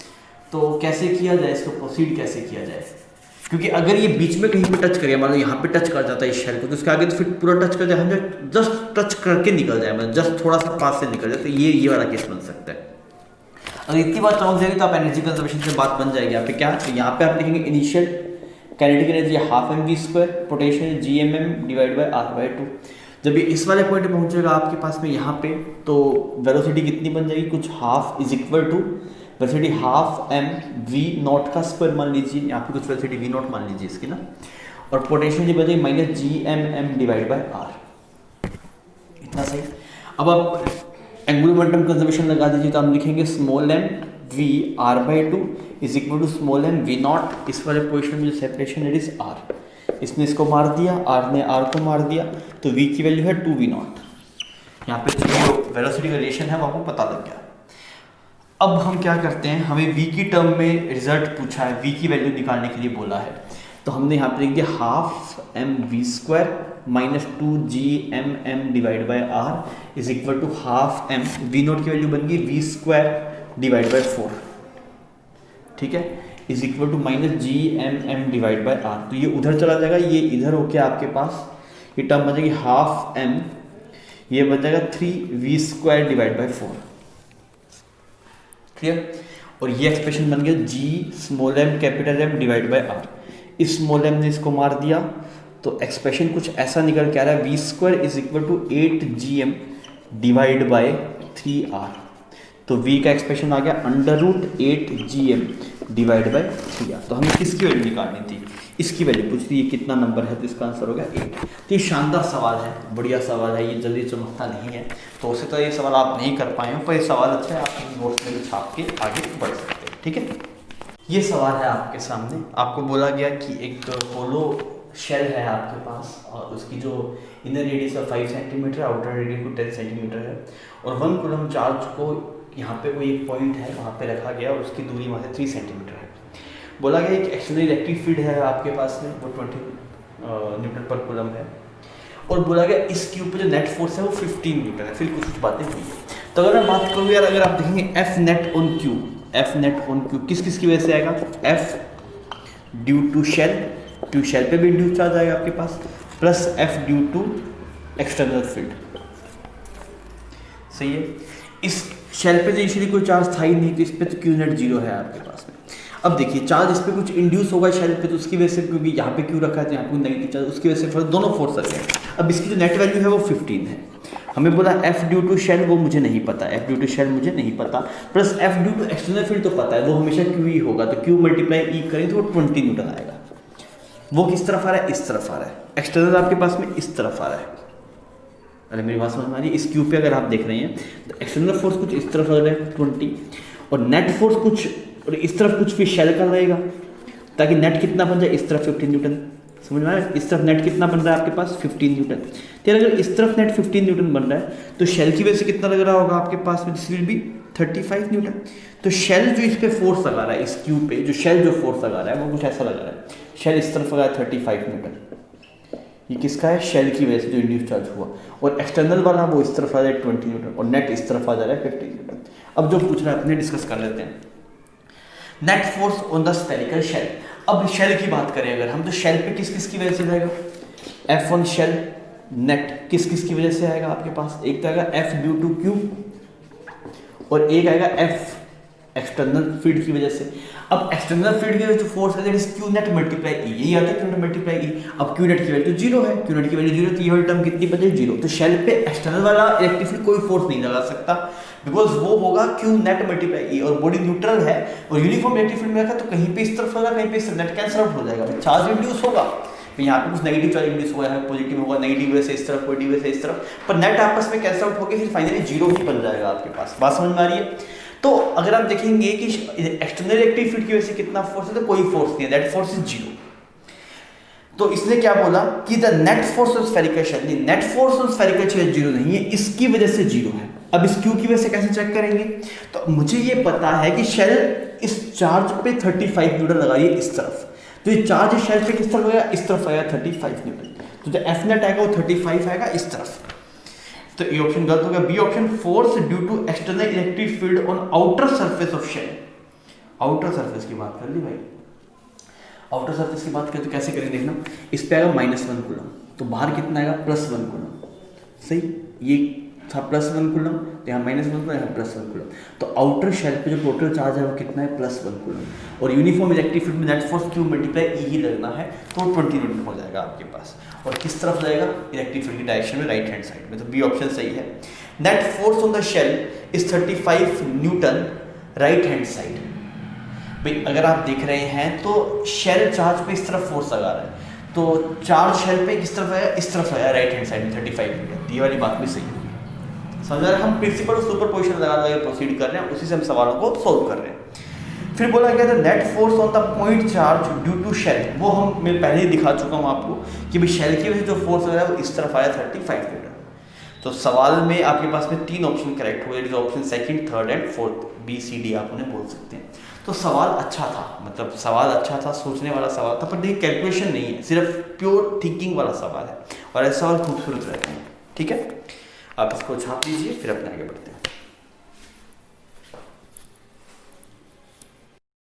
हाँ, ये सवाल है आपके सामने, और इसमें बोला गया 2 बॉल्स है, एक बॉल का मास है 5 kg, दूसरे वाले बॉल का मास है 10 kg, और दोनों अपोजिट डायरेक्शन में ट्रैवल कर रहे हैं। एक आ रहा है 4 मीटर पर सेकंड से, एक आ रहा है हाफ मीटर पर सेकंड से, और जो आपको फोर्स वर्सेस टाइम ग्राफ जो गिवन है वो कुछ ऐसा गिवन है, जैसे एफटी ग्राफ ना।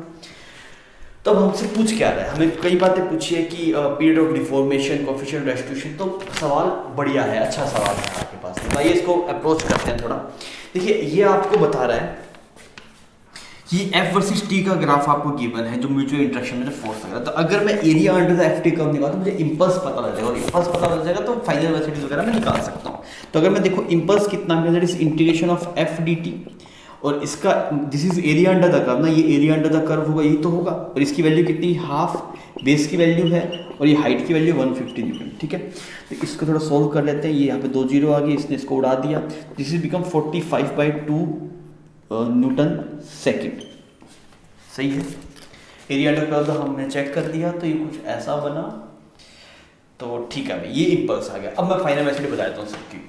तो अगर आप देखेंगे तो 5 kg वाले का अगर आप लिखेंगे तो इनिशियल मोमेंटम था 20, पिछली तरफ इम्पल्स लगा कुछ जे, आपने इस तरफ कुछ इम्पल्स दिया होगा इसको, और फाइनल वेलोसिटी हम निकाल लेते कितनी बन जाएगी, दैट इज फाइनल mv बन जाएगा। इम्पल्स चेंज मोमेंटम होता है, वही लिख रहा हूँ मैं। इनिशियल मोमेंटम था 20, इधर जे इम्पल्स मिला, तो ऐसी कुछ इक्वेशन बन गई। जे की वैल्यू पता है 45/2, तो 45/2 आपके पास में बन गया 20 minus 45/2 is equal to 5v। अच्छा, तो यहाँ पे बन जाएगा v is equal to -1/2 meter पर सेकेंड। इसका मतलब क्या हुआ, आफ्टर कोलिजन ये 5 kg वाला जो बॉल था वो इस तरफ जाना शुरू हो गया, किस वेलोसिटी से, 1/2 मीटर पर सेकेंड से। अब इस पे चेक करते हैं, इस पे जो इम्पल्स लग रहा है वो इस तरफ लग रहा है, कितना, दैट इज 45/2। अब इसकी इक्वेशन लिखता हूँ मैं, तो पहले तो था 5, mv हो गया 5, माइनस आपने इम्पल्स कर दिया j/2 is equal to 10v। T value आ गई -35/2 10v। अब यहाँ देखते हैं कुछ मिल रहा है क्या, 5 से उड़ा देते हैं इसको। टी वाली वेलोसिटी इसकी इधर आ रही है 7/4। अरे सही, कोई दिक्कत नहीं है। इसको अगर हम देख रहे हैं तो ये तो था पहले 5 माइनस 45/2 आपने कर दिया, तो ये बन गया आपके पास में, कुछ गलत नहीं किया ना, मैं 35/2 आ गया, और 5 माइनस 7/4। ठीक है, ये ऐसी वेलोसिटीज आ गई। अब हम देखते हैं क्या क्या पूछ रहा है। वेलोसिटीज की बात हो रही है, तो वेलोसिटी अगर आप देखेंगे तो ए की वेलोसिटी है, move in the original direction नहीं है आपके पास में, अपोजिट डायरेक्शन में मूव कर रहा है ना, direction body A will move with velocity in the original direction, original direction में नहीं मूव करेगा, उसके अपोजिट डायरेक्शन में मूव करेगा। तो वेलोसिटी का मैग्नीट्यूड तो सेम है पर डायरेक्शन सेम नहीं है, इस वजह से सी सही नहीं होगा। फिर बोला था body B move with velocity 1.75, तो आपके पास में वैल्यू तो 7/4 है, तो ये वाली वैल्यू पर अपोजिट डायरेक्शन में मूव कर रहा है, डायरेक्शन मूव ही नहीं करेगा, तो सी और डी दोनों ही गलत हो गए।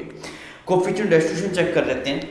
Coefficient distribution of the velocity of separation, velocity of separation कितना है आपके पास, 7/4 प्लस 1/2, ये वेलोसिटी ऑफ सेपरेशन है, और velocity of approach that is 4 plus half.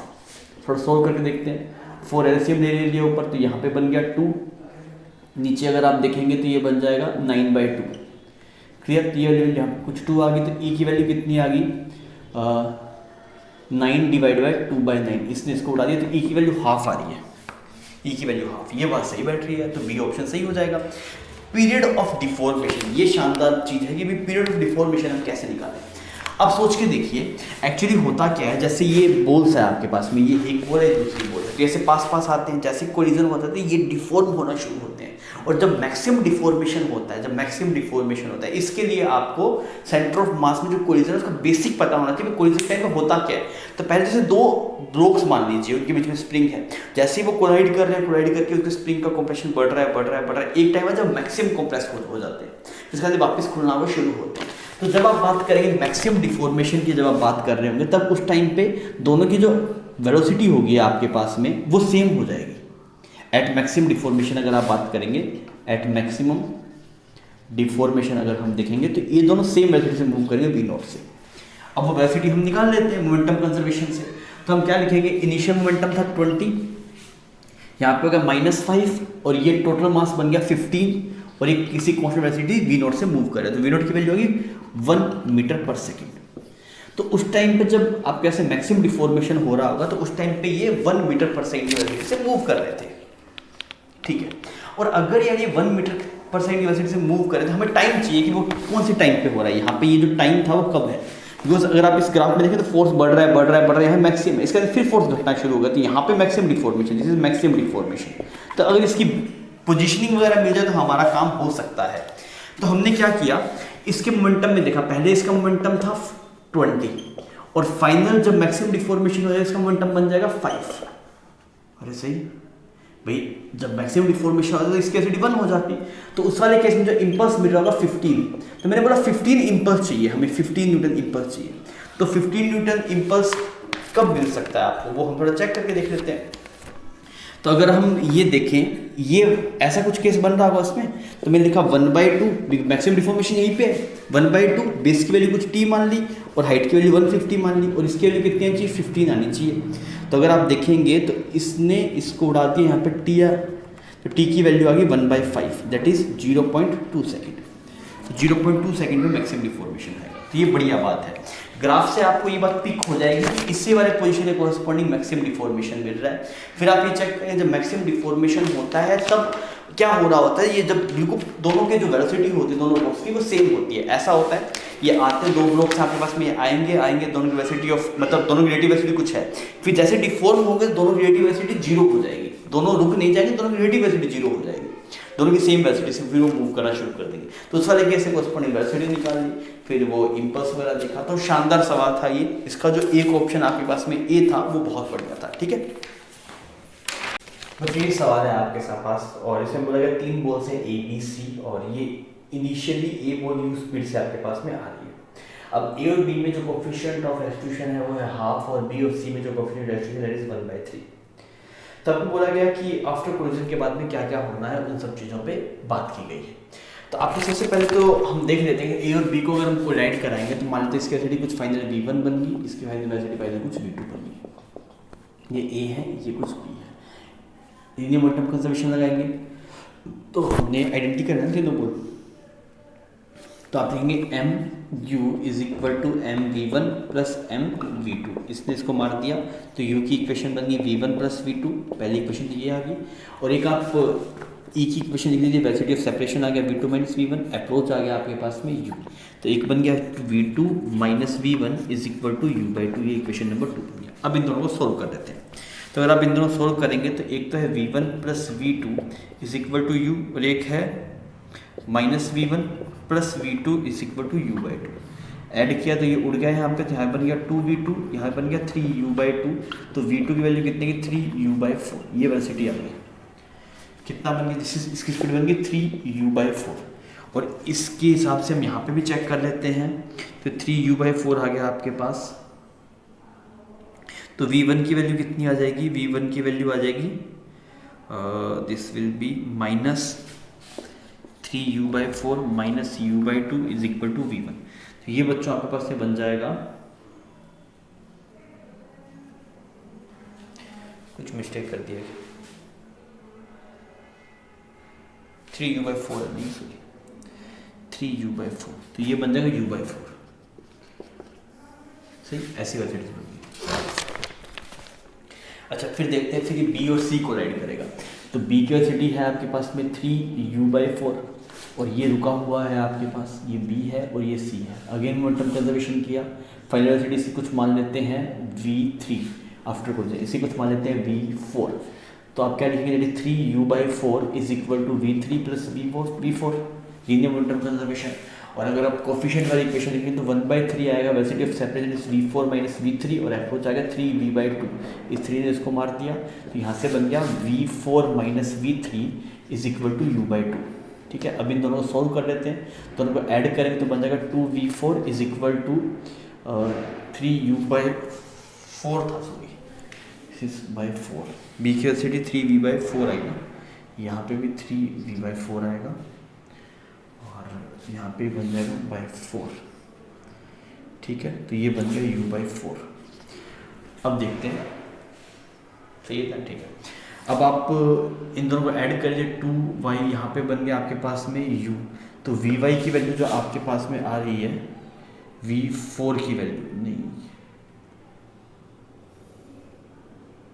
This is v4, तो v4 की वैल्यू जो आपके पास में आ रही है दैट इज u/2, v4 आपके पास में आ रहा है u/2, तो ये वेलोसिटी आ गई u/2, ठीक है। और अगर आप इसकी v3 की निकालने जाएंगे तो कैसे निकालेंगे, ये आ गया u/2, तो v3 आएगा u/4, तो v3 बन गया u/4, ये फाइनल वेलोसिटी साहब।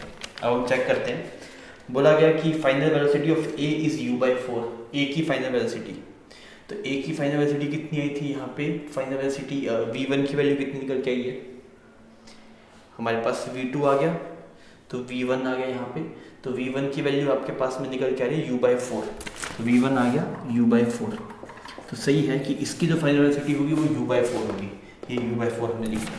और फिर आपसे पूछा गया final velocity of b, final velocity of b कितनी है, v3 है, तो वो भी u/4 है, तो ये भी सही हो गया। c की फाइनल वेलोसिटी u/2 है, ये भी ठीक है। और एनर्जी का लॉस आप निकाल लीजिए, कैसे करेंगे, इनिशियल एनर्जी थी 12mv², फाइनल आप सबका जोड़ के देख लीजिए, तो के फाइनल लिख लीजिए, तो जो डिफरेंस आपके पास में निकल के आया दिस इज 5/16 mu²। तो इसमें चारों ऑप्शन से हो जाएंगे, option A B C and D. तो आसान सवाल था, बस 2 बार आपको कोलिजन कराना था, ठीक है बच्चों। More than one option correct सवाल है आपके सामने। आपको बोला गया 2 बॉल है, ball A and ball B. Ball A की जो वेलोसिटी है वो कुछ v है और बॉल बी नीचे रुका हुआ है। अब क्या हो रहा है, ये आके इससे टकराएगा और कोफिशिएंट और रेस्ट्रिक्शन आपको हाफ गिवन है, तो कुछ बातें पूछिए वो सब अपन देख लेते हैं। तो हम एक काम करते हैं, हम ये मान लेते हैं कि इसकी वेलोसिटी कुछ आपके पास में v1 है और इसकी वेलोसिटी आफ्टर कोलिजन v2 है। तो हमने ये मान लिया कि कोलिजन के बाद में ये वेलोसिटीज है ना, इस वाले बॉल की वेलोसिटी बनेगी कुछ v1, इसकी वेलोसिटी बनेगी v2। अब हम क्या क्या लगा सकते हैं, एक तो लीनियर मोमेंटम कंजर्वेशन लगा सकते हैं कोलिजन में, और एक कोफिशिएंट और रेस्ट्रिक्शन की इक्वेशन लिख सकते हैं। तो अगर हम लीनियर मोमेंटम कंजर्वेशन लगाएं तो बोलेंगे इनिशियल मोमेंटम था mv, इसका तो कुछ मोमेंटम था ही नहीं, इज इक्वल टू फाइनल। अगर आप देखेंगे दोनों की मास सेम है ना, मास सेम है, फाइनल का बन जाएगा mv1 प्लस mv2, सही, एक इक्वेशन तो ये बन गई, this is linear momentum conservation, linear momentum conservation. फिर अगर हम देखें इक्वेशन कोफिशिएंट और रेस्ट्रिक्शन की, तो E होता है velocity of separation divided velocity of approach. तो वेलोसिटी ऑफ सेपरेशन कितना होगा, that is v2 minus v1, और वेलोसिटी ऑफ अप्रोच कितना है v, और इसकी वैल्यू आपके पास में हाफ। तो सेकंड इक्वेशन हो गया v2 minus v1 is equal to v/2। तो अब इस सवाल में कुछ बचा नहीं, अभी सवाल खत्म हो चुका है। कैसे करेंगे देखो इसको, अगर हम सोल्व करने जाएंगे तो हम लिखेंगे v1 plus v2 is equal to v आ गया आपके पास, और सेकंड इक्वेशन है v2 minus v1 is equal to v/2। इसने मतलब ऐड किया तो ये दोनों कट गया आपके पास, तो यहाँ पे आ गया 2v2, तो यहाँ पे बन गया 3v/2, तो v2 की वैल्यू आ गई 3v/4। ये इसकी वेलोसिटी आ गई बच्चों 3v/4, और अगर इसकी वेलोसिटी 3v/4 आएगी v2 की वैल्यू, तो यहाँ पे अगर हम देखूँ तो ये बन जाएगा v1 is equal to 3v/4 minus v/2। अरे सही, तो ये वाली वैल्यू कितनी आएगी आपके पास निकल के, दिस विल बिकम v/4, सही। तो इस v1 की वेलोसिटी कितनी है v/4। अब जो पूछ रहा है बता दो, बोला वेलोसिटी ऑफ ब्लॉक b कितनी होगी after collision, that will B 3v/4, तो पहला तो गलत हो गया। फिर बोला गया था impulse on one ball during the collision, किसी भी बॉल पे जो इम्पल्स होगा वो इम्पल्स तो बराबर ही आता है। तो अगर इम्पल्स देखेंगे तो इम्पल्स किस तरफ, पीछे की तरफ लगा हुआ इम्पल्स, तो मैंने क्या लिखा, इनिशियल मोमेंटम था mv, पीछे तरफ इम्पल्स लगा j, तो फाइनल वेलोसिटी कितनी बन गई mv/4, तो j की वैल्यू कितनी आएगी बच्चों, दैट इज 3mv/4। सिमिलर इस पे भी सेम इम्पल्स आएगा, बिकॉज इम्पल्स तो इंटरनल है ना, एक बॉल दूसरे में जितना इम्पल्स लगा रही है दूसरी बॉल भी पहले पे उतना ही इम्पल्स लगा रही है, तो इम्पल्स की वैल्यू आ गई 3mv/4, तो बी ऑप्शन आपके पास में करेक्ट हो गया। लॉस ऑफ काइनेटिक एनर्जी, वो आसान है निकालना लॉस ऑफ काइनेटिक एनर्जी। तो हम जो देखेंगे जो लॉस ऑफ काइनेटिक एनर्जी है वो किसके बराबर है, kinetic energy initial minus kinetic energy final. जो एनर्जीज का डिफरेंस होगा वो सबका सब लॉस में चला गया आपके पास। तो इनिशियल तो था 12mv², फाइनल हम देखते हैं, तो इसकी लिखेंगे that is half m we square by 16, वैसे डी वी बाई 4 है, उसकी लिखूंगा तो मैं that is minus half m 9v square divide by 16। अब थोड़ी वैल्यू सोल्व कर लेते हैं, तो वैल्यू सोल्व करें तो हाफ एम को तो बाहर निकाल लेते हैं, तो ये बन गया v square minus v square by 16 minus 9v square by 16। LCM लेके सोल्व कर लेते हैं, तो सोल्व करेंगे तो यार एक्सप्रेशन कितना बन जाएगा, हाफ एम बाहर आ गया 16 और ये 10 that is 6v square by 16 that is 3v square divide by 8, तो ये कुछ बन गया 3/16 एमवी स्क्वायर। इतना एनर्जी आपके पास लॉस हो जाएगा, तो सी ऑप्शन मैच कर जाएगा। तो इसमें दो ऑप्शन सवाल मतलब सही हो जाएंगे, दैट इज ऑप्शन सेकंड और थर्ड या फिर बी एंड सी। क्लियर? तो बहुत ही सिंपल और स्ट्रेट फॉरवर्ड सवाल था। बस एक इंपल्स वाली बात शायद थोड़ी अच्छी हो सकती है कि इंपल्स होता है चेंज इन मोमेंटम। आप देख लीजिए किसी भी एक बॉल का देख लीजिए चेंज इन मोमेंटम, तो उसके हिसाब से आपको इंपल्स का जवाब मिल जाएगा।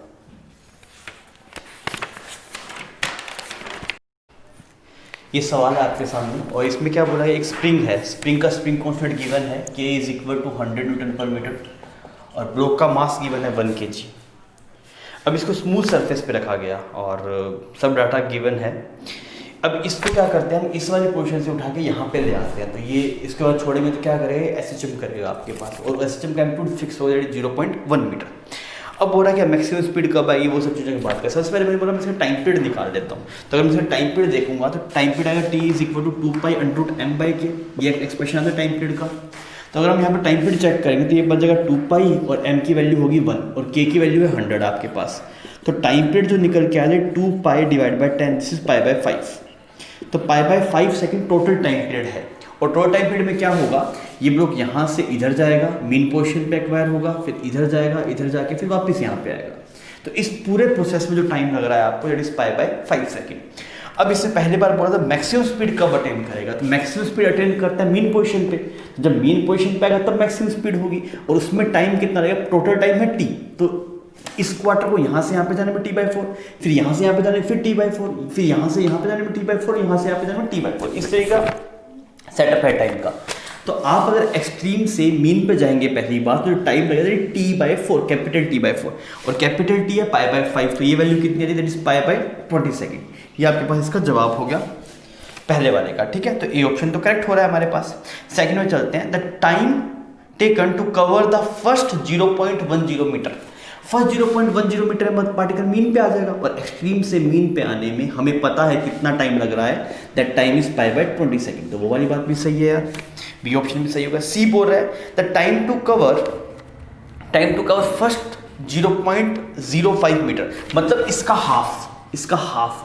अब यार कांस्टेंट स्पीड से ट्रैवल तो करता नहीं है, अगर कांस्टेंट स्पीड से ट्रैवल नहीं करता तो ऐसा नहीं होगा कि 0.1/2 मीटर ट्रैवल करने में t/8 रहेगा, नहीं रहेगा, बिकॉज पहले वाले इंटरवल में जो स्पीड रहेगी वो कम रहेगी, दूसरे इंटरवल में स्पीड ज़्यादा रहेगी।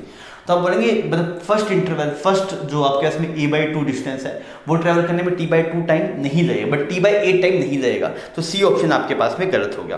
फिर क्या बोल रहे, टाइम टेकन टू कवर, कितना टाइम लगेगा वो एग्जैक्टली पूछना चाहता है। अब आइए अपने देख लेते हैं थोड़ा, हम इसके लिए फेजर पे जा रहे हैं। तो अगर आप फेजर से देखेंगे तो हम मान रहे हैं कि इस वाले एक्सिस पे SHM हो रहा है और यहाँ पे ऐसे पार्टिकल यूनिफॉर्म सर्कल में घूम रहा है। ठीक है, अब इनिशियली पार्टिकल यहाँ पे है, और उससे क्या जाएगा, ऐसे जाएगा, कुछ ऐसे जाके ऐसे।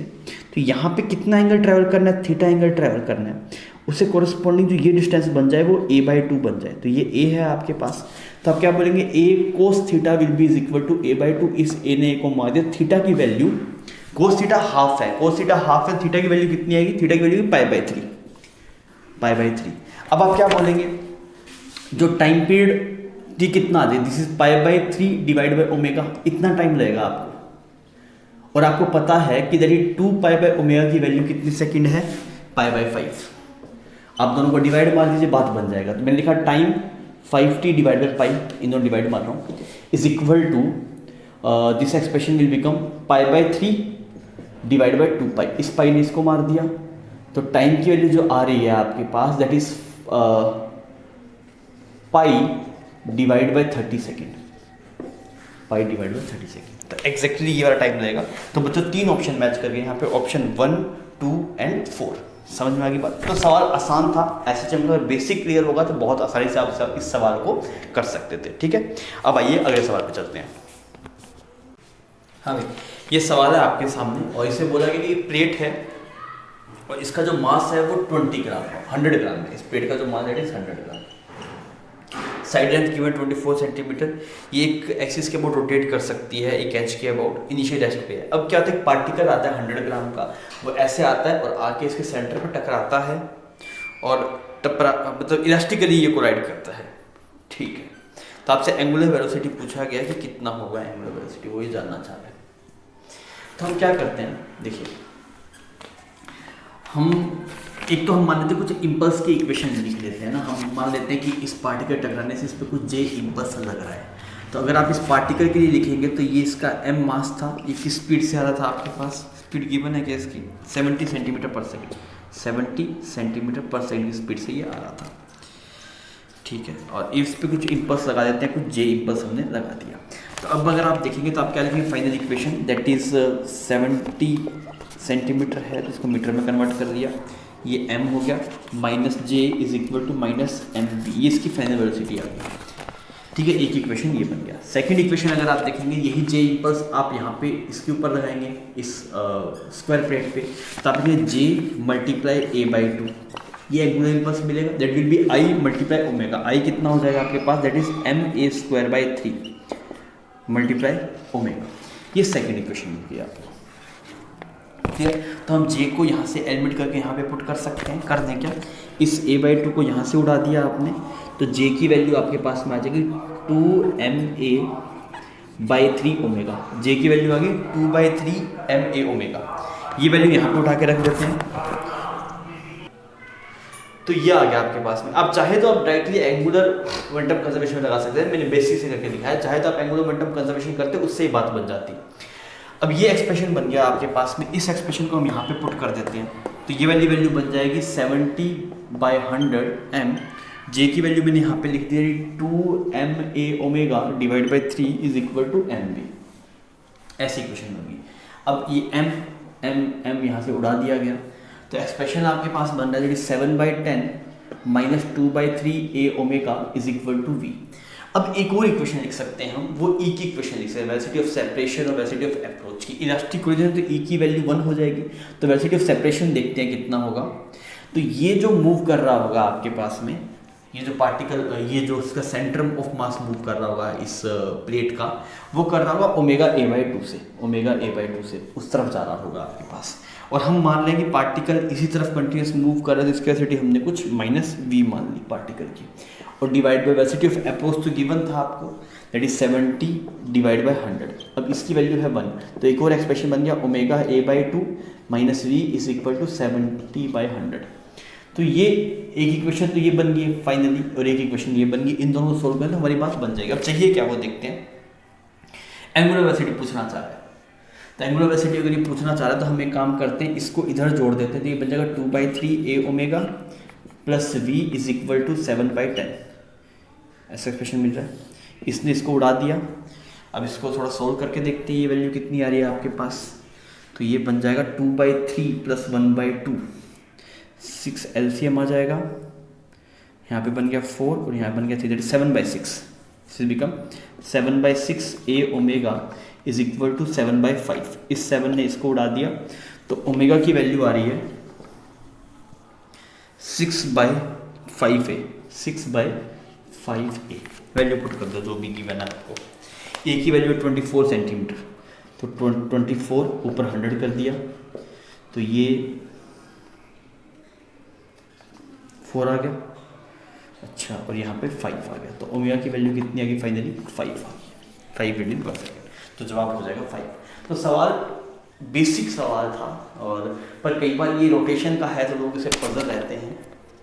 तो आप चाहें तो एंगुलर मोमेंटम कंजर्वेशन और ई की इक्वेशन लिख के काम कर सकते हैं। ई की इक्वेशन लिखते वक्त में पार्टिकल वेलोसिटी क्लियर है, पर इसमें जो स्क्वायर प्लेट है सेंटर ऑफ मास की वेलोसिटी देंगे। हम लेते हैं लाइन ऑफ इम्पैक्ट के रूप।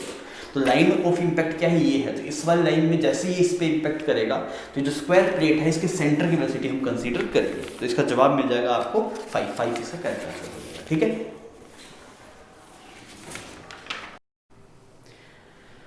ये आपके पास में शानदार सवाल है और बहुत ही बढ़िया सवाल है। ये एग्जाम पेपर में किया भी होगा तब भी आपने कहीं ना कहीं गलती जरूर कर दी होगी। इसका मास कुछ m है आपके पास में और ऐसे बोला एक रस्सी से ऐसे m मास के बोक को ऐसे यहाँ पे रख के छोड़ दिया। अब छोड़ेंगे तो क्या होगा, देखिए यहाँ से लेके यहाँ तक तो कोई दिक्कत नहीं है, जस्ट इम्पैक्ट होने वाला उससे पहले वाले केस तक। तो आप वेलोसिटी निकाल पाएंगे, तो मैंने वेलोसिटी लिखा तो आप एनर्जी कंजर्वेशन लगा देंगे। आप बोलेंगे mg L/2 is equal to half mv²। ये m ने m को उड़ा दिया, इक्वल टू कर तो वेलोसिटी √gl आ गई। तो आप बोलेंगे सर यहाँ पे जब जस्ट इम्पैक्ट होने पहले से और जस्ट इम्पैक्ट होने के पहले की अगर आप बात करेंगे तो ये वेलोसिटी √gl थी टेंजेंशियल डायरेक्शन में। अगर एंगल चेक करेंगे तो एंगल बता सकते हैं क्या, ये वाली हाइट L/2 है ये, तो ये वाला एंगल कितना बन जाएगा आपके पास, तो थीटा मान लो एक बार के लिए। तो यार ये वाली लेंथ आपके पास में L/2 है, ये 2L है आपके पास, तो ये एंगल आपके पास में 30 डिग्री आ जाएगा।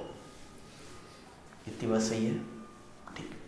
अब ये 30 डिग्री आ गया था। अब देखिए जब ये ऐसे इम्पैक्ट कर तो लाइन ऑफ इम्पैक्ट ये है आपके पास, लाइन ऑफ इम्पैक्ट ये है, तो इस वजह से ये एंगल 30 डिग्री हुआ ना आपके पास, ये वाला एंगल भी 30 डिग्री हो गया, तो ये 60 डिग्री हो गया। तो इस वजह से दो कंपोनेंट बन गए, इधर बन गया √gl cos 60 और इधर बन गया √gl sin 60, √gl sin 60। अब ये उड़ जाएगा, इसकी कोई वैल्यू नहीं रहेगी। क्यों इसकी वैल्यू नहीं रहेगी, बिकॉज आपको बोला गया इनइलास्टिक कोलिजन, तो ये वाली वैल्यू 0 बन जाएगी। तो क्या होगा, अब ये जो पार्टिकल होगा वो इस तरह चलना शुरू करेगा, ऐसे यहाँ से सिर्फ चलेगा यहाँ तक ऐसे, और किस वेलोसिटी चलेगा, √gl cos 60 तक। तो यहाँ पे यहाँ तक इसकी वेलोसिटी आई √gl cos 60। अरे सही। अब सोच के देख, अब जैसे ये उठेगा तो अब सिर्फ ये जो वेलोसिटी है उसके साथ में उठेगा।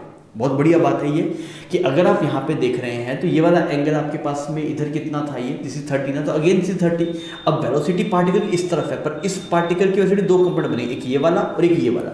ये वाला कंपोनेंट ये 30 है तो ये भी 30 है, तो ये वेलोसिटी कितनी है, √gl cos 60 और sin 30। इस वेलोसिटी से ऊपर उठेगा। मेरी बात समझ में आ रही है। तो अब हम देखते हैं क्या क्या पूछा है। मैक्सिमम हाइट कितना रीच करेगा, सबसे पहले तो वो जानना चाहता है वो। तो हमने ये वाली वेलोसिटी निकाल ली, तो ये वेलोसिटी कितनी है, v फाइनल यहाँ say that is √gl cos 60 आ गया हाफ, sin 30 आ गया हाफ। तो v फाइनल जो आपके पास में आ रहा है दैट इज √gl/4 इतनी है। और हाइट पूछ रहा है तो आप लिखेंगे हाफ m v फाइनल का square, this is 16, half m v² is equal to mgh। m ने m को मार दिया, g ने g को मार दिया, तो h की वैल्यू आ गई L/32। इतनी हाइट ये ऊपर उठेगा, तो ए ऑप्शन सही हो गया। फिर मैक्सिमम हाइट रीच बाय 0 नहीं, गलत बात। अब एनर्जी लॉस निकालने को बोल रहा है, तो एनर्जी लॉस आप कैसे निकाल सकते हैं, आप एनर्जी लॉस को ऐसे लिख सकते हैं कि पहले एनर्जी जो थी आपके पास से फाइनल देखेंगे तो mg L/2 थी, फाइनल कितनी बनी mg L/32। तो अगर आप इसको सोल्व करके जाएंगे तो ये बन जाएगा mg L बाहर आ जाएगा आपके पास, 16 - 1 डिवाइड बाई 32, तो ये 15/32 mgl बन जाएगा। इतनी एनर्जी आपके पास लॉस हो जाएगी। तो डी ऑप्शन मैच कर जाएगा, फर्स्ट एंड फोर्थ दो ऑप्शन यहाँ पे मैच करेंगे। सवाल खूबसूरत इसलिए था, पहली बात आपको ये समझ में आना चाहिए यहाँ पे कौन सा कंपोनेंट बचेगा। ये आया √gl से, तो ये कंपोनेंट तो खत्म हो जाएगा, बिकॉज इलास्टिक कोलिजन सिर्फ यही कंपोनेंट बचेगा। और जब यहाँ पे उठ रहा होगा तो और खूबसूरत सवाल बनता है। जब ये उठ रहा होगा तो ये वेलोसिटी पार्टिकल इस तरफ है, जिसके दो कंपोनेंट बनेंगे, एक स्ट्रिंग के अलोंग और एक स्ट्रिंग के परपेंडिकुलर। इस स्ट्रिंग के परपेंडिकुलर वाली वेलोसिटी से उठेगा, ये वाली वेलोसिटी स्ट्रिंग के इंपल्स की वजह से कैंसिल आउट हो जाएगी, क्योंकि इस तरफ बढ़ सकता है, स्ट्रिंग की लेंथ बढ़ नहीं सकती है आपके पास। क्लियर। तो दो ऑप्शन से ऑप्शन 1 एंड ऑप्शन 4। ये सवाल शानदार था, चाहें तो आप नोट्स में इसको लिख सकते हैं।